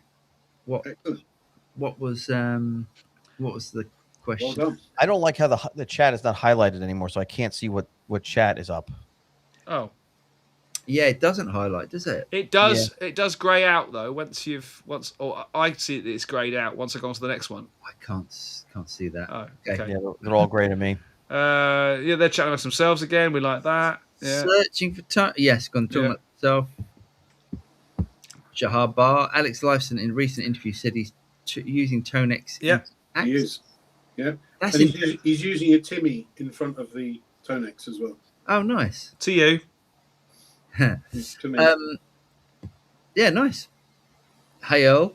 Yeah, there's a lot of that going on. Yeah. Yeah, nice. Our guy Mike, I'm in Bristol despite my Portuguese sounding username. Keith, I've got the Valton GP200X and get surprisingly good tones with stock amps and cabs. Thinking NAM A2 on a less than $400 diverse if it's going to get you the Holy Grail tone. It's a bit crazy. Great show. Yeah, I think their snaps. I think didn't Andertons do a video recently where they compared a lot of, does A2 sound better on this and that and the other, and they said the snap tone stuff, which is Vailton's conversion, just came out the worst. Did it? Of everything, yeah. Oh, okay. It was bottom of the pile by a long way. Interesting. So I just don't think the conversion, and that doesn't surprise me. What Keith is saying there, I would agree that the modelled amps inside the Vailton probably do sound really good. Dokies. Which is why, actually, bizarrely, when we did the Exonic video, I didn't buy the Veilton as our demo player. I bought the Sonic Cake. Yeah. Because it supports NAM A1 fully, and if I'd got the upgrade, the firmware update to work, it would have supported A2 as well. But excuse me. Oh, all right. Well, A2 native. A2, the slimmed down version, the A2 Lite. Okay. That's still pretty good. Yeah. Al says, booking my accommodation for Summit today. Worked out I'm going to need 2K just for the JD fund. Wow. Yeah, it's not a cheap bar. Yeah, is he booked into a posh hotel, is he? Is it? Was the bar? I can't remember how much the bar was. Is it expensive? I don't remember it being expensive. No, you forget we have a sweet deal. Don't tell the world because you forget. Okay. I can't remember. You're paid for by Sonic Cake this year. That'd be nice. Yeah. Big Ginger Git says pub gigs are dying round here. It's all tributes and theatre gigs. Young ones don't watch bands or go to pubs like we did.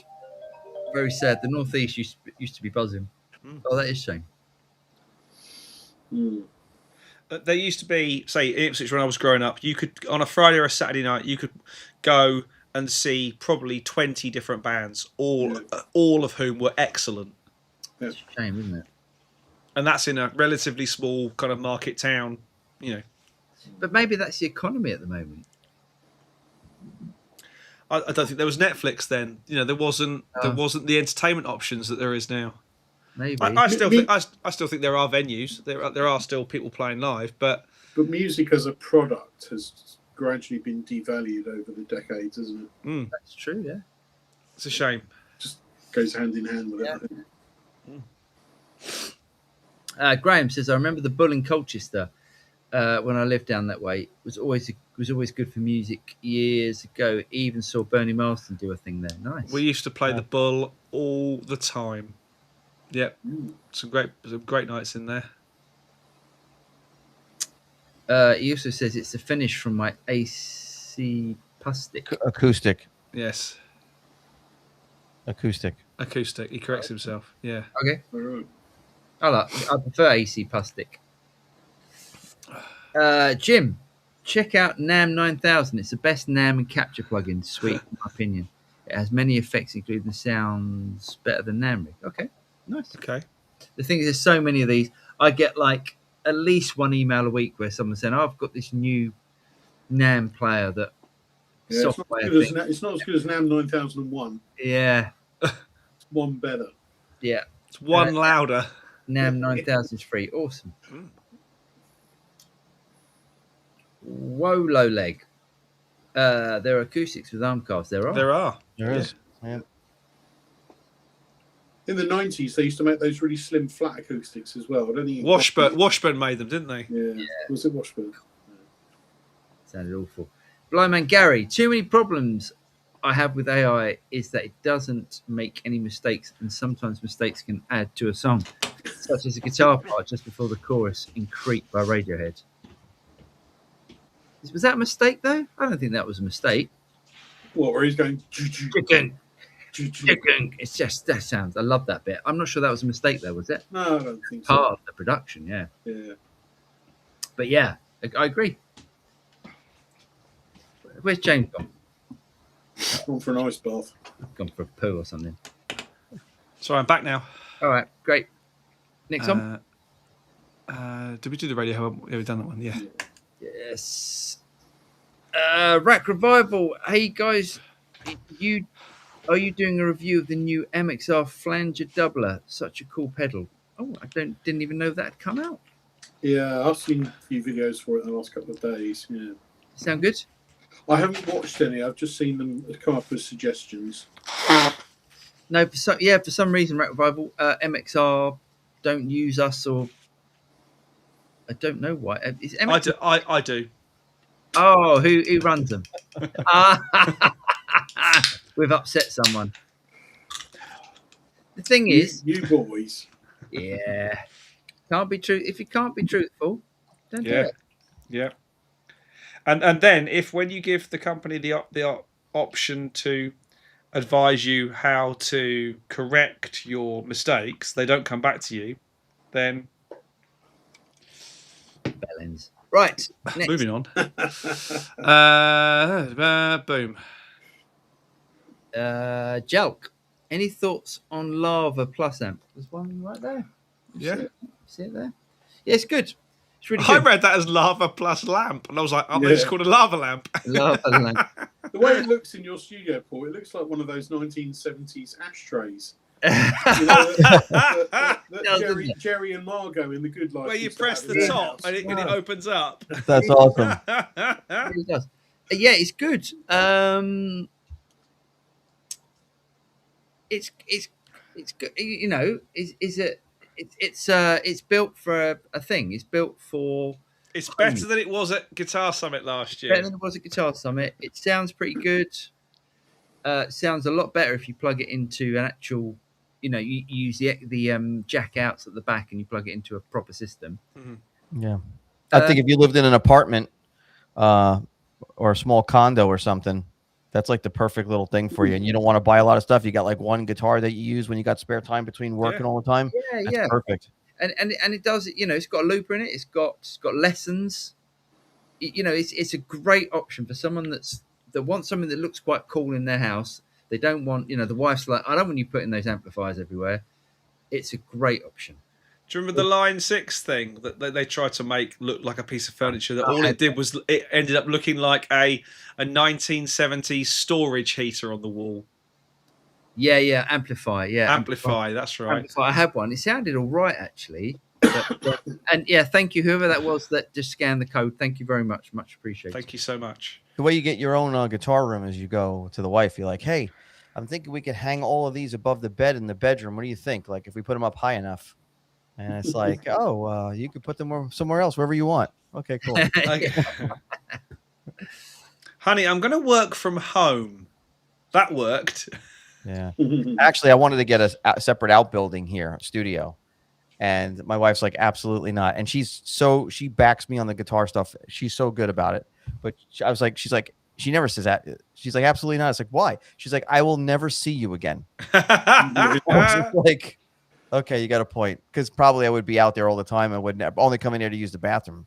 Unless it had a bathroom in it. Then she's right. I probably would never see me again. Yeah. Well, I'm in the smallest bedroom in the house. But our son's moved out recently. Has he? Oh, nice. Yeah. So I could go to the bigger spare room next door. I haven't. But not yet. You haven't yet. No, I haven't yet. No. Nice one. Hi from Waco, Texas. I believe that's pronounced Waco. And all I ever want to do is go, boom, boom, boom. Let me hear you say Waco. Waco. Thank you, Lee, for humouring me. Lee. Thank you. No, don't. I won't be invited back, will I? No, just don't get involved when he does stuff like that. You just. Ah, dear. Bible, do you guys have any tips for clean, fast picking? Yes, relax. Practice. Don't do it. Relax. Use more gain. Yeah, tons more. Use more gain. And then put a tube screamer in front. It hides a multitude of sins. Yeah. I can't do it. I would just say watch Paul. Oh no. There's plenty of people that can do it way better. Graham, I did a gig, an acoustic sonic for several months, and ergonomically it was great for pub gigs. But I sold it as my old Taylor blows it out of the water. It wasn't close, yeah. Yeah.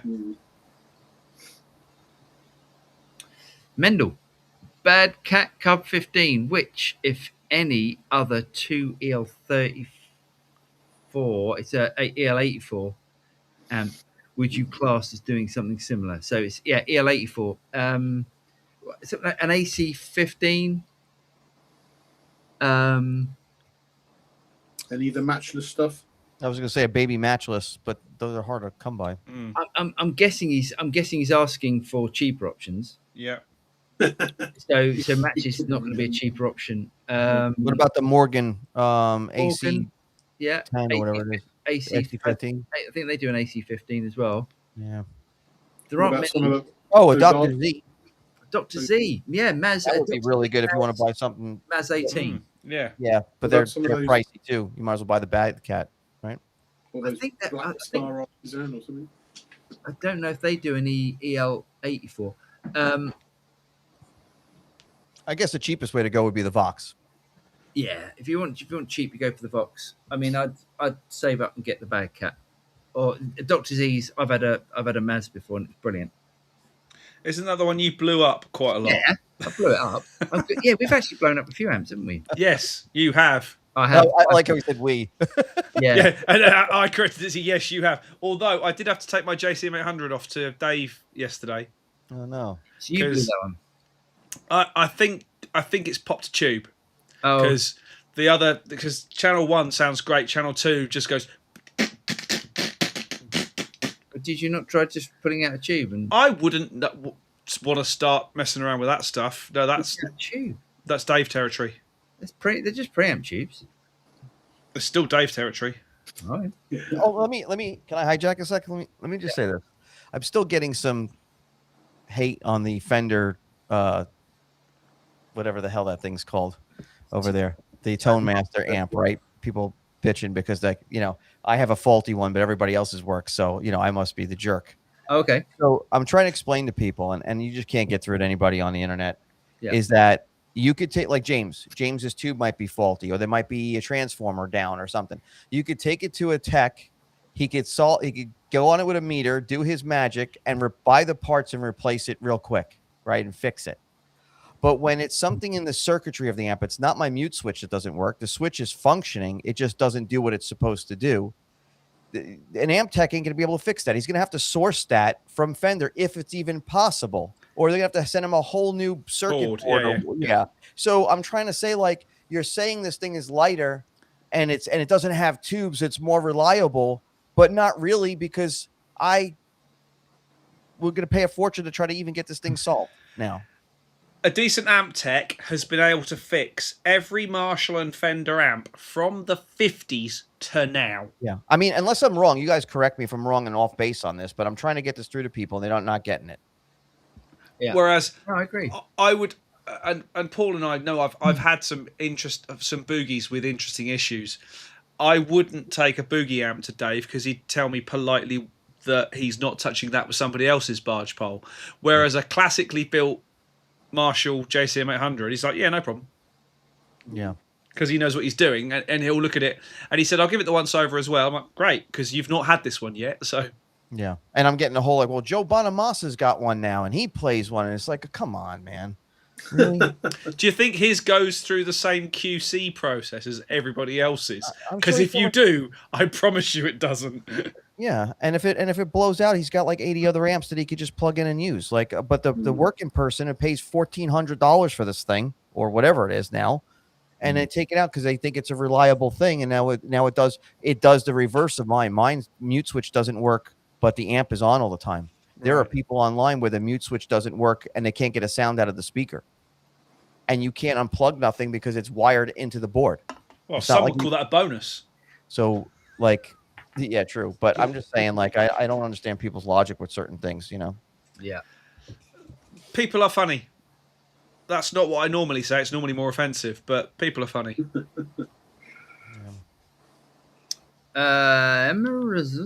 For an apartment, studio monitors versus FRFR speakers. Studio monitors every time. Studio monitors, FFR speaker, multi-purpose. amp in room feel, or is it just hype? Yeah, go for monitors. They're just as good. FRFR and studio monitors do approximately the same things. FRFR just, is built for sitting on a stage normally. And personally, the only time I would even argue my own point is if someone said, "Oh, I've got some FRFR speakers," I'd say, "No, you've got a PA," or "No, you've got monitors," because FRFR just means full range flat response, which is what monitors are supposed to be anyway. The only caveat I'd put on that is if you had what Paul currently has behind him, which are those absolutely glorious sounding bare-faced cabs. cabs. Yeah, but if he's talking for an apartment, he doesn't need to push a lot of air. I'd say monitors. A pair of KRK 5s or whatever, rockets. rockets or anything like that will be absolutely great. They're very mid-focused, meaning they sound great for guitar. They're great rock mix speakers, so they sound great. Those mini Adams that sit on your desktop, they're pretty good. They could, yeah. That's what I'm using. I didn't spend a lot of money. I got these limited edition, whatever the rockets. Yeah, they're awesome. Yeah, absolutely. Now Vinny's going to spend the next 10 minutes getting his camera back in the road. Boom. There we go. Walrus. Whoa, 40 watt looks different in this show. Better looking, I think. Absolutely. Ali says, at the time of typing, only 2 likes, and one of them is mine. And how many watches have we got at the moment, James? 109. We don't do this for ourselves. Actually, we do that for ourselves. It's true. No, but it really does help. If you can give us a like. It doesn't do anything to the to your privacy. It doesn't cost you anything. However, if you are feeling particularly generous and want to support the channel and all that, please do click on Beer for the Boys. It's our way of saying thank you to, mainly, quite frankly, to Vinny and Phil for joining us for all these weeks and months and years and stuff. And it does mean if you do send us some money to help us out, it does at least go in our pockets rather than to the great and the good that is YouTube. It's true. Thank you very much. Let me get rid of that and go back to there. And boom. Big Ginger Git. Pint paid for. Cheers, lads. Cheers, Ginger Git. That's very kind of you. Thank you very much. Mendel. Congrats on the new guitar day, Paul. Looking forward to hearing it. Cheers, mate. I'm very pleased with it. I'm looking forward to playing it. It's pretty exceptional. Ali says that LSL doesn't look like a Strat. Looks more like a Bigsby. The LSL. Yeah, it's funny. Huh? The one in the news? Or LSL? I think he was just joking. Yeah, baby, yeah. You showed LSL guitar in the news, didn't you? Yeah. Yeah. I don't know, yeah. Yeah, I don't know what. Not sure. How did Jivey keep his hair? How did Jivey keep his hair so long? Maybe Sibelius was low stress. I did have a lot of hair when I worked at Sibelius.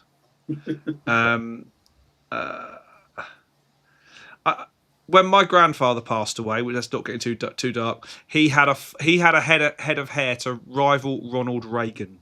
Nice. If you know what I mean. I haven't got to worry about being a follically challenged Barney anytime soon. So. Yeah, they say it's all hereditary. It's got nothing to do with wearing hats or anything else. Yeah, stress is definitely a contributor, but I definitely had a lot of that. Yeah, if you've met my kids. Moving on. Bella Plum. By the way, rosemary shampoo helps hair and even stimulate regrowth. All right, I'm on it. We'll try it. Paul and I going to try it. We're going to do a rosemary shampoo challenge. What do you think, Paul? I'll tell you what. I guarantee that video would do well. It probably would. It probably would. It might be a bit late for some. Jit Boy says, "What's up, guys? My fav live." Cheers, Jit Boy. Good evening, Paul. I remember. Lol. Okay. He knows what you did last summer. What have I done? What have I done? Matt Nagy, apologies. Crazy from the Eclipse. Differentiating plexiglass panel marshals versus commonly used. Generalizations for 100-watt super lead. Yes, it's to do with, say, plexi comes from the plexiglass rather than yes. Yeah. Yes. Do an Aussie, wit the wig. What's Did an Ozzy wear a wig? Oh, I see. Ozzy, as in Ozzy Osbourne. I don't know. He did he? I thought it was I like, think he's wearing one now. No idea. Yeah, there's a certain truth to that. Who's that guy that did though? And he came out. The singer, is it Joey Lynn Turner? Do you remember? No, what was that? Joey Lynn Turner. I mean, he was always shown as having a really proper full head of hair, proper rockers thing. But he was actually bald, and it was a wig. Ah, awesome. But there was someone probably more famous than that did that, wasn't there? In the tennis world, Andre Agassi used to come out with his proper mullet, and turned out he was bald as a coot as well. Really? Yeah, wow. that was all faked. It was all fake. Okay. All right. I mean, Phil Spector was another one, wasn't he? There was that famous picture of him in the court case with this huge, great, fucking, looked like a lampshade of hair around his head. But he was bald as well, wasn't he? Matt says mic stand crash was a separate incident to amp failure. Oh, okay. God, it's all going on for Matt, isn't it? How does he cope? I don't know. Well, he's got to buy some new mic stands, that's for sure. Jit Boy, I use TurboSound 15s in QSC in my studio when I mix. Bloody hell. Blimey. Does he live on the moon? No, we'd hear him. I thought TurboSound was live speakers. They are primarily. So are QSCs. That's proper PA hardware, that is. I've mixed on my QSCs though. When I've had to do a job and I've mixed on my QSC monitors, they sound great. I heard good things about them. Yeah, they're really good. I mean, it's the best. It's the best PA I've ever used that I could afford and gig regularly. Rather than the big FC stuff we use is great, but that QSC rig is awesome. Nice. Walrus, Bede just ordered a rosemary shampoo from Amazon. Hope you're right. See, I told you we should put a affiliate link up for rosemary shampoo. Yeah, you need to sponsor some hair products. Yeah. I'm going to have the wife make me a rosemary martini. We'll see if that works. Shed Dad, opinion on Monty's pickups. I fancy a set of the Raspberry Ripples for my road-worn 60s Strat. They sound great on the video. I think Ainsley Lister could make any pickup sound good. I've never tried any Monty's pickups. I'm sure they're great. I love his cooking, though, on Ready Steady Cook. He's great. Is that someone else called Lister? Isn't it? No, Ainsley Harriet. Thanks, Lee. You've done it again. Lee, you've done it again. You've interacted when silence is always the best. I already know, Lee. I just stay quiet. Him and Vin just like. Paul's going to ignore me next week, isn't he? Just don't entertain him. What's Gentleman Bottom Right? I will sub him as well that I watched much. What's Gentleman Bottom Right? I will sub him as well. Sorry, James. Really? Sorry, that's my fault. Sorry. I will sub him as well that watched my channel. That's Vinny the Axe on YouTube. Vinny with a Y. Vinny the Axe. Appreciate it. Thanks, Jit. Yeah, Vinny the Axe. Do you know how? How? Hey, yeah. Don't know. Hang on. We'll get there in a minute. Okay. I'll go, Mike. I've got original Yamaha THR10 and I've been happy with it for 13 years. I feel it's time to upgrade my home small practice amp. Any recommendations? What's good value for money, please? Boss Katana. Yeah. You can't do wrong, really, with a Boss Katana. It's not that much more money. It's a bit more, but not a lot, and they're awesome. If you want to really upgrade, get the. Is it called an MFC? EAFC? The foot controller. Oh, you've done it now. Mm.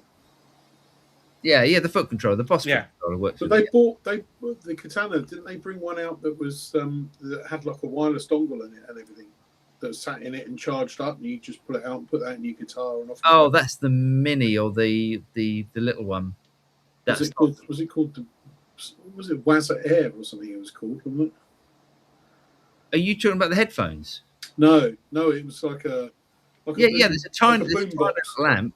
There's a really type thing. Yeah, there's a small amp with that does that, but I don't think that'd be an upgrade for the THR10. I still have my THR-10X sitting up on the bench. I use it as a test amp, but I have to say that thing sounded really good when it still sounds good. Yeah. The guys from the Yamaha audio department worked with the music department to come up with the speaker array in that thing to get it to sound somewhat decent for having small speakers. But I don't know how small Al wants to go. You know what I mean? I really like the Laney 5-watt head. It goes down to 0.5 of a watt, and it's got an awesome clean channel and an awesome dirty channel. It's got built-in digital reverb. It's got a bunch of outs for recording. You don't have to buy the matching cab, and it sounds great. It doesn't sound like a one-trick pony amp, you know. Awesome. It's called the Katana Air. Yeah. What's Katana Air? Yeah, I think due to the size of that, I don't think that would be an upgrade. Mm-hmm.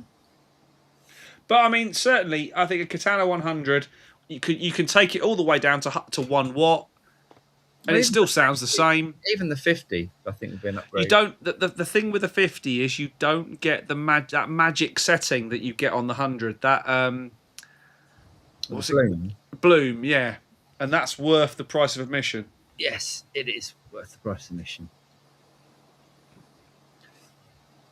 Chip Boy says, anyone know how much DSP NAM uses? I think it depends on how much DSP of what unit, I would say.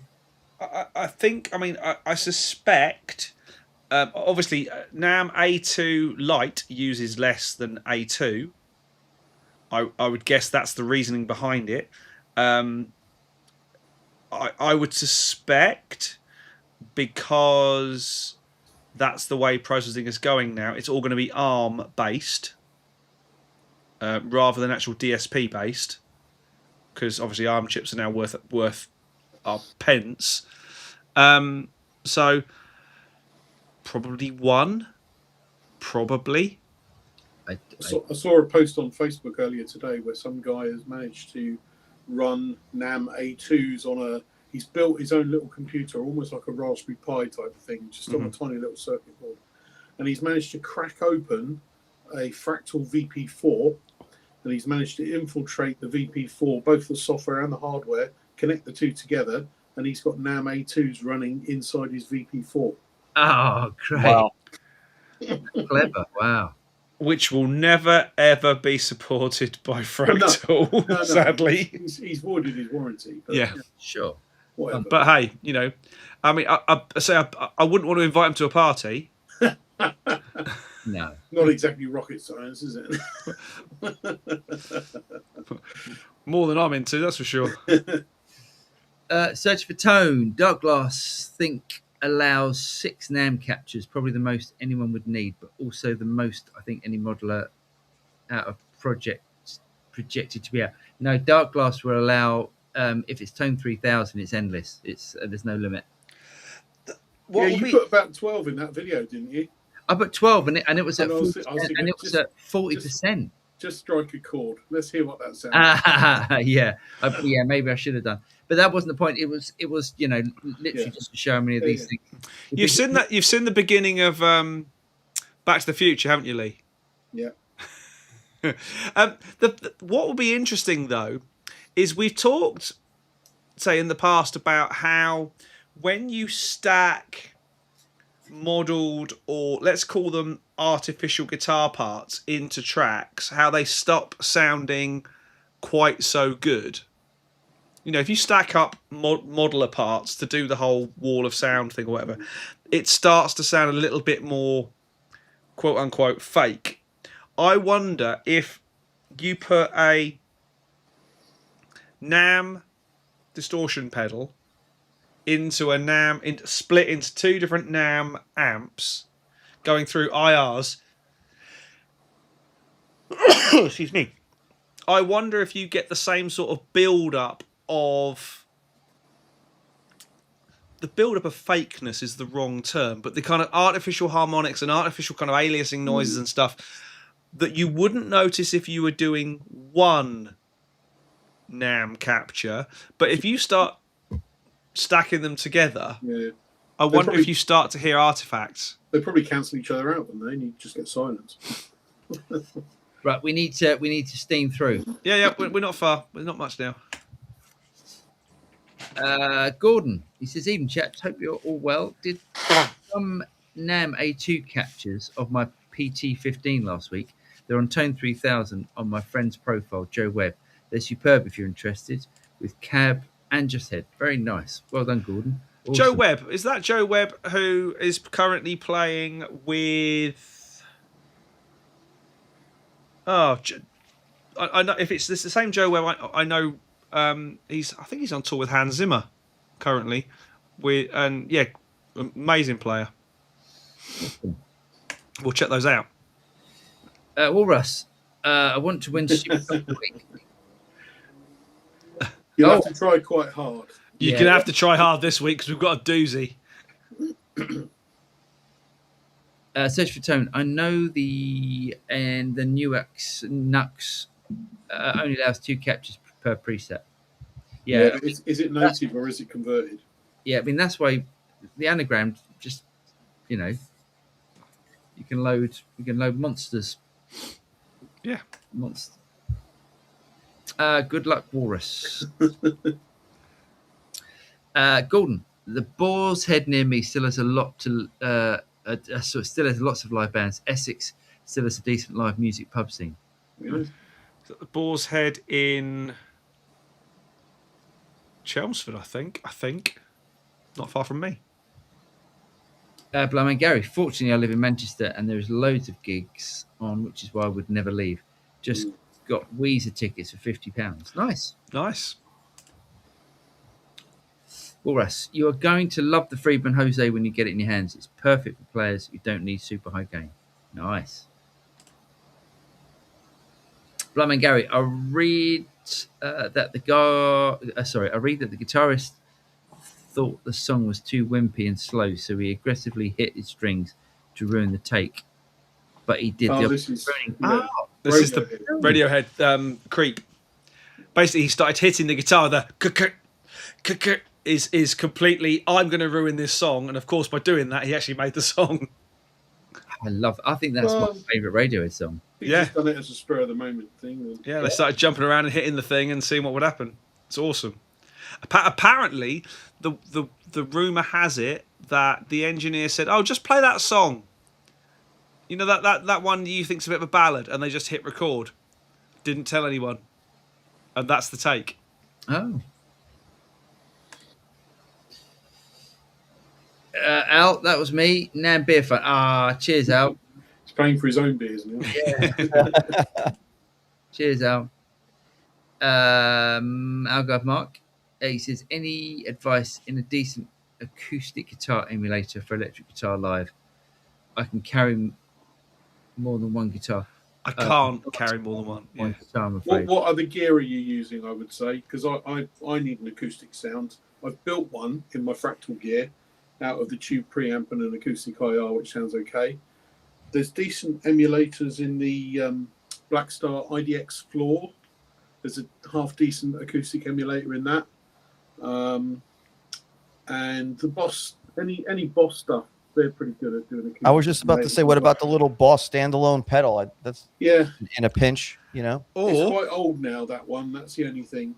Or dare I say it, if you only have to carry one guitar, something like Music Man Super Sport with the piezo. Yeah, piezo, And that sounds like an acoustic guitar. Yeah. I'm surprised Boss didn't upgrade that pedal all these years. I'm not into acoustic stuff. So. The acoustic simulators they've put in their multi-effects these days, like the GX and the GT range, sound a lot better than that standalone pedal, to my ears anyway. Yeah, you would have thought they would have upgraded that thing, though. Yeah. If they still sell 25,000 a year, they're not going to bother. Yeah. Paul, you... Derswalls? Hang on, he says... I think... Paul himself is a great guitarist, so watch him speed and great for... Oh, that's very kind. Thank you. Jet Boy, type slower. You'll make less mistakes. No, I have to agree with him, Paul. Not to blow sunshine up your skirt, but your timing in between each notes when you do a fast run is like precision. Oh, that's very kind. You haven't seen the outtakes. Exactly. He's good at editing. He's good at editing. Yeah. It's because it's taken 1,000 takes to get to do it. Well, I'll tell you what, and the blooper reel. Not swearing. Mendel. Oops. Yes. Meant 2 EL84s. Orange Tiny Terror. Oh, that's a good shout. Orange Tiny Terror, but quite different. Thanks for the Dr. Z. Yeah, Dr. Z's great. AC-15 for the win as the alternative. No, as the alternative. Yeah. But I would say, do you want to buy something made in China, or do you want to buy Dr. Z, which is made in US? It's a quality amp. I would love to have a Dr. Z. I want that little what's the little Paisley amp? Not that I want a signature amp, but the little the T-Rex Z-Rack. Yeah, Junior. So good. Yeah, T-Rex monster. Boys. Now I don't want to worry you. What's that? But greatness has come amongst us once again. Who's this? Ladies and gentlemen, he said he wasn't going to be here this week, but please welcome 41 Phil. He's in. Do you know what time it is? They're behind. 10. It's about 10:05. I'm not even on this live stream, and y'all are still behind. What the heck, Paul? Paul, I trust you to keep this show on the rails.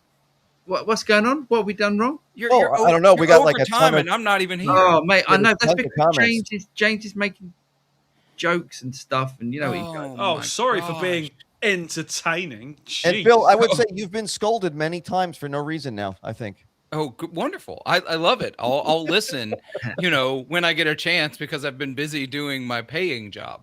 You and your work. Come on, let's get through this. Yeah, let's get through these. I'm here for the last 5 minutes. Let's go. What am I? He said, Rec Revival. I'm not the greatest at dialing in tones, replicating from a record, and I often get a bit of option paralysis. I have an FM3, about which setting to tweak to get closer. Do you guys have any tips? From an FM3, as someone who does really go, oh, for God's sake, why do I need so many options?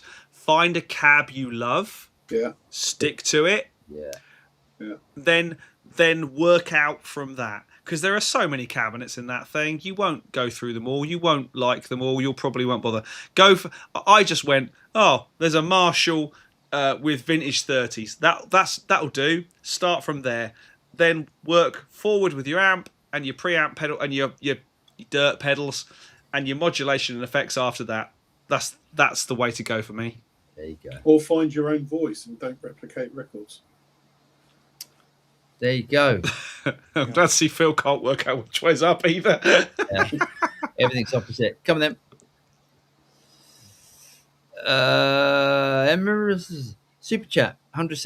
Thank you very much. By the way, good evening, everybody. Forgot to say hello earlier. Cheers from Stockholm, Sweden. Well, welcome. Thank you very much for your contribution. Thank you, Neil. And Pismood super sticker. Thank you for your super sticker. Thanks. A peach. I'm guessing that's the emoji that was. Yes. Vinny the Axe, nice will sub. There you go. There we go. Appreciate it. Martin Bix, Vinny, your Tone Master issue is just like modern cars. In the past, mechanics would pull out some spanners and fixes. Nowadays, they have to plug in computers. It's true. Yep. We all watch Matt Armstrong. Yeah. Jerry boys, howdy. Hollywood, evening Hollywood. Jerry boys, I'm a simple man. I refuse to go new school. New school. New school. I was with him, right? It took me forever, to get a quad cortex? Yeah. Big Ginger, he says, Rat Revival, I love my FM3. Coming from Helix Kemper, then QC, it sounds insane. Harder to tweak, but you can't beat it tone-wise. Yeah. Use the editor. Yep, that's the solution. Yeah. Joe Boys refuse to tell you. Does the new ticket tape along the bottom work? Any guys are looking to slick like 24-hour... What? Yeah. He's just asking if it actually works, because now we look like a news broadcast. Oh, I see. Sorry about that. I thought it... I mean, I can make it do anything else. Let's do that one. There we go. Ah, there you go. See, I can make it do that one as well. No, I can make. no, let's not. We need to get through the question. Please. It was a question. It was a question. Boom. Big Infractor was great. Yeah. Yeah. Hollywood is for when they do 24-hour telethon. Yeah. We did 12 hours. That's why should we do 24 next? Yeah, instead of children in need, we ought to do guitarists. Guitarists in need. Thanks, David. Yeah, the GAFC and the GAFC EX is a new one. Yes. They do. Cheers, David. Yeah. We could do a 24-hour one with all of us. I mean, especially with both time zones. Yeah, they could do that. No OS lol. Okay. Hollywood. Yeah, they're talking amongst themselves. Yeah. Yeah. Hey, Jerry. Yeah, Yeah. talking amongst themselves. Yeah. Lamar, he said, I've started trying some digital options, UA Lion. I've noticed using more hand pressure, I think, from not having the guitar react to the sim. Have you ever noticed that? It's an odd sensation. Yeah, I didn't. Do you know, I tried out the UA Dumble one the other day, and I was really impressed with it. Oh, the lion was clearly the fly in the ointment because neither you or I could get a decent noise out of it, could we? Didn't like it. Oh, interesting. Yeah. I really liked it, but I liked the Dumble one better. But Yeah. Lamar, I have the same issue with basically every digital solution. I end up digging in a lot harder. And I think it's because maybe I'm just doing it wrong. But I find that every digital solution I ever play, including the Axe effects, which I love, even the clean tones are more compressed. And so when I want that dynamic out of my hand, I want to hit it and get more. I can't get it. And so I'm constantly digging in more. That's the same. That's the same with electric drums though versus real drums. It's dynamic range. They just haven't got it. JVs. Everyone is talking about the headrush stuff now. But what's the latency with NAM A2 captures running? And was latency noticeable when you tried it out in your video? No, it wasn't, was it? No, feels great. Yeah, it wasn't, JV. Yeah, it was. Yeah, It's good. It was good. And I don't think Headrush has been talked about as much in its history as it has since it dropped the NAM A2. Which is clearly what they were planning. Yeah. Bless you. Yeah. Brewski, as long as you have enough CPU, you can stack captures without them sounding terrible. I've tried stacking a bunch of pedal captures. It didn't sound great, but it did sound like if you ran like 8 game pedals. It's so awful. Yeah, it's not going to sound good, but I mean, when they Oh wait, go to the next comment. Go to the next comment. Yeah, we need to get like all is fine. Yeah. Gordon, Joe Webb plays guitar for Joe Webb and Annie Lennox, and he did play for Jeff Lynne. Yes, it is the same Joe Webb that I know, and he is amazing. Great, awesome. Have you guys seen the Eclipse? Yes. No. Saw it earlier. Boar's Head in Braintree. Yep, we're up the road from. Just up the road from me in sunny Great Dunmow. Lamar, Interact is better choice than React for me. Something about missing the weight of pushing an amp. Yeah, I agree with that. Joe Boy, actual pedals use actual hardware parts.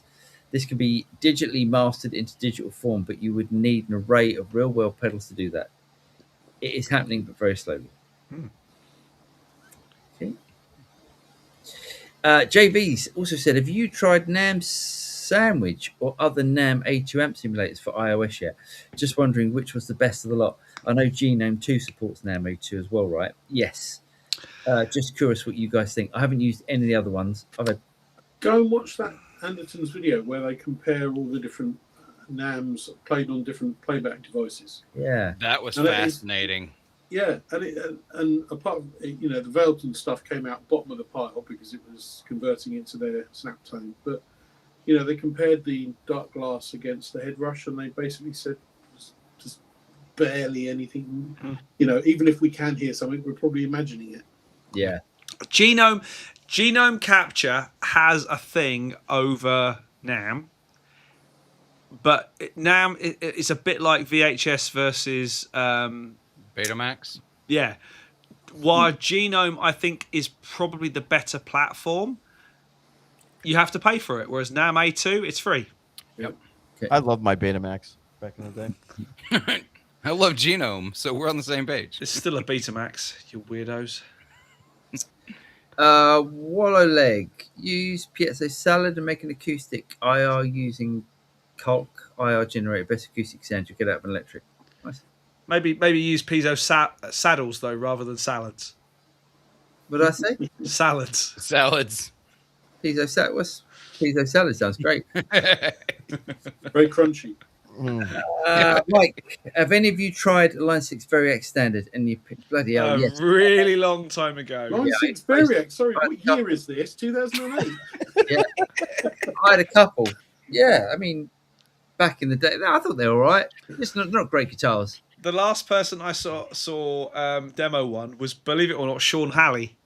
Right. When he was working for, and it was the James Tyler one. When James Tyler and them were teamed up. Yeah. Those Variax are the first time I heard the name James Tyler. Yeah. Gordon, Joe Webb plays guitar for Take That, and he learned Yes. it. Yeah, he's done that. Yeah. Yeah. Take That? Does he? I thought He does. My Yeah. mate, I thought my mate Milton played for Take That. But No, Joe's on stage. We take that. Now it's a party.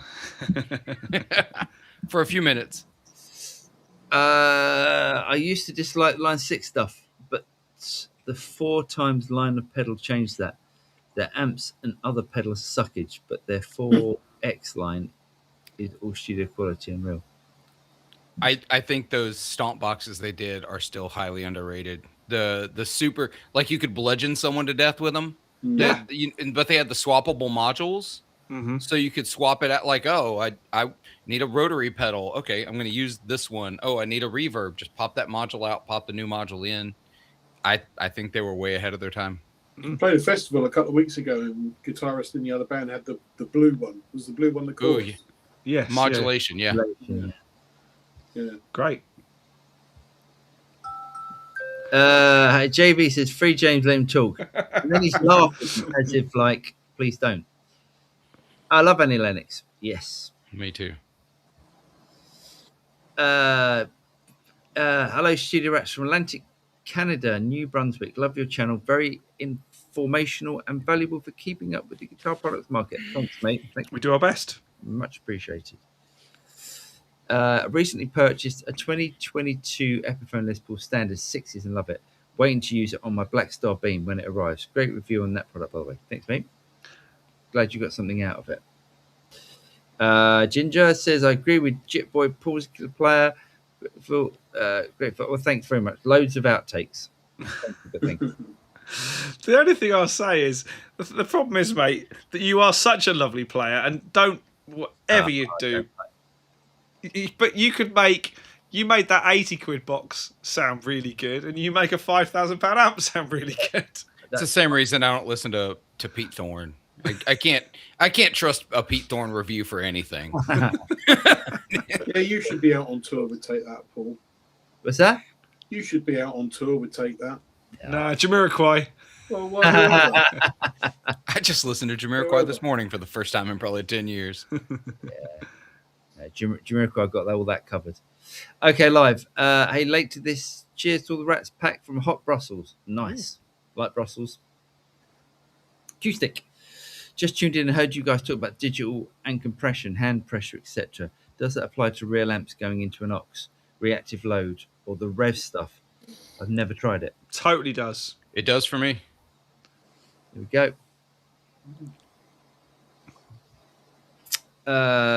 Sorry to spam. Didn't realize I sent a message twice. Great stream, chaps. No, not a problem, Gordon. Thank you. We're doing our best. JVs. He said, what's the odds of the other companies like Line 6, Fractal, Neural DSP adding A2 like Headrush did? Yeah, it's really interesting. Fractal have already committed to it for next. Is that official? Is that like official? It was mentioned by Cliff on a forum. Yeah. Oh, wow. Let's go. That's interesting. Okay. Well, that will change the game forever because everyone basically Fractal effects are arguably the best. Yeah. Now I just need to know a timeline so I can time when I'm selling my Axe FX3. Yeah. Oh, we've done it. I've done it. You said, yeah, I was just about to say. You sold yours? Yeah. Right. Because I've got the AM4. I was using the AM4, and I like the AM4, and I wasn't switching on. Yeah. So I've got the AM4 if we need the fractal stuff, and yeah. Earl, have you? Any of you chaps tried using the AM4 paired with the VP4 via SPDIF? Highly recommended. It's killer combo. The SPDIF reduces latency quite nice. Yeah, fantastic. I've never tried both, but I think that would be an awesome setup. Yeah. Reduces latency. I think it obliterates it, doesn't it? Yeah, I guess it's it just takes that. Yeah, it takes it out of the equation. Yeah. Yeah, if those two were available before I bought the Quad Cortex, I would have bought those two, and I would have it would have been about the same amount of money, but that would have been a killer rig. It's modular as well because if you're doing a small pub gig, just take the AM4. Doing a bigger festival gig, take both. Yeah. I think Lee, you were on last time when we talked about that. Like, if you just want to take one piece with you, just take one piece, and and then you can put stuff together. Gordon says had a very excellent. Used it for a theatre show for an owl. For an owl? What, to make owl noises? Maybe. Like, woo. I hope that's what he means. I hope that's what he means. I bet he had a hoop doing it. Hey! All right, moving on. Don't react. Don't react. Mike, why do you think Line 6 Yamaha discontinued? Because they were a bit shite. Because that's pretty much the answer. No, Because it was a because gimmick. they didn't sell. If they sold, even if they were shite, they'd have kept making That's them. true. That is Do you true. guitar players want one guitar? No. Guitar No. players want loads of guitars. Had a Variax, used it for a theatre show. Some of the effects and settings, but went back to my other guitars as quick as possible. The tech was great. The guitars were only okay. Yeah. Yep. Yeah. Line 6 Helix intro plugin sounds pretty good for a free plugin. Nice. I need to upgrade mine. I need to upgrade my native to the new one. They're talking amongst themselves.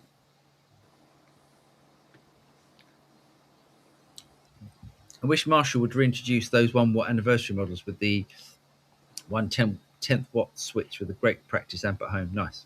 I should have never sold mine. It was a made in UK one. It was awesome. God, I want one so bad. But now they're stupid expensive. Yeah. Poo Ninja. Welcome back. All the tones. Such a wonderful time to be a tone chaser. Isn't that true? Mm-hmm. Certainly is. So at this point, we need to do this. Great. Stupid comments of the week. Of the Wii. Of the week. I don't know why it does it that way, but this one's for you, Paul. I read this and thought of you.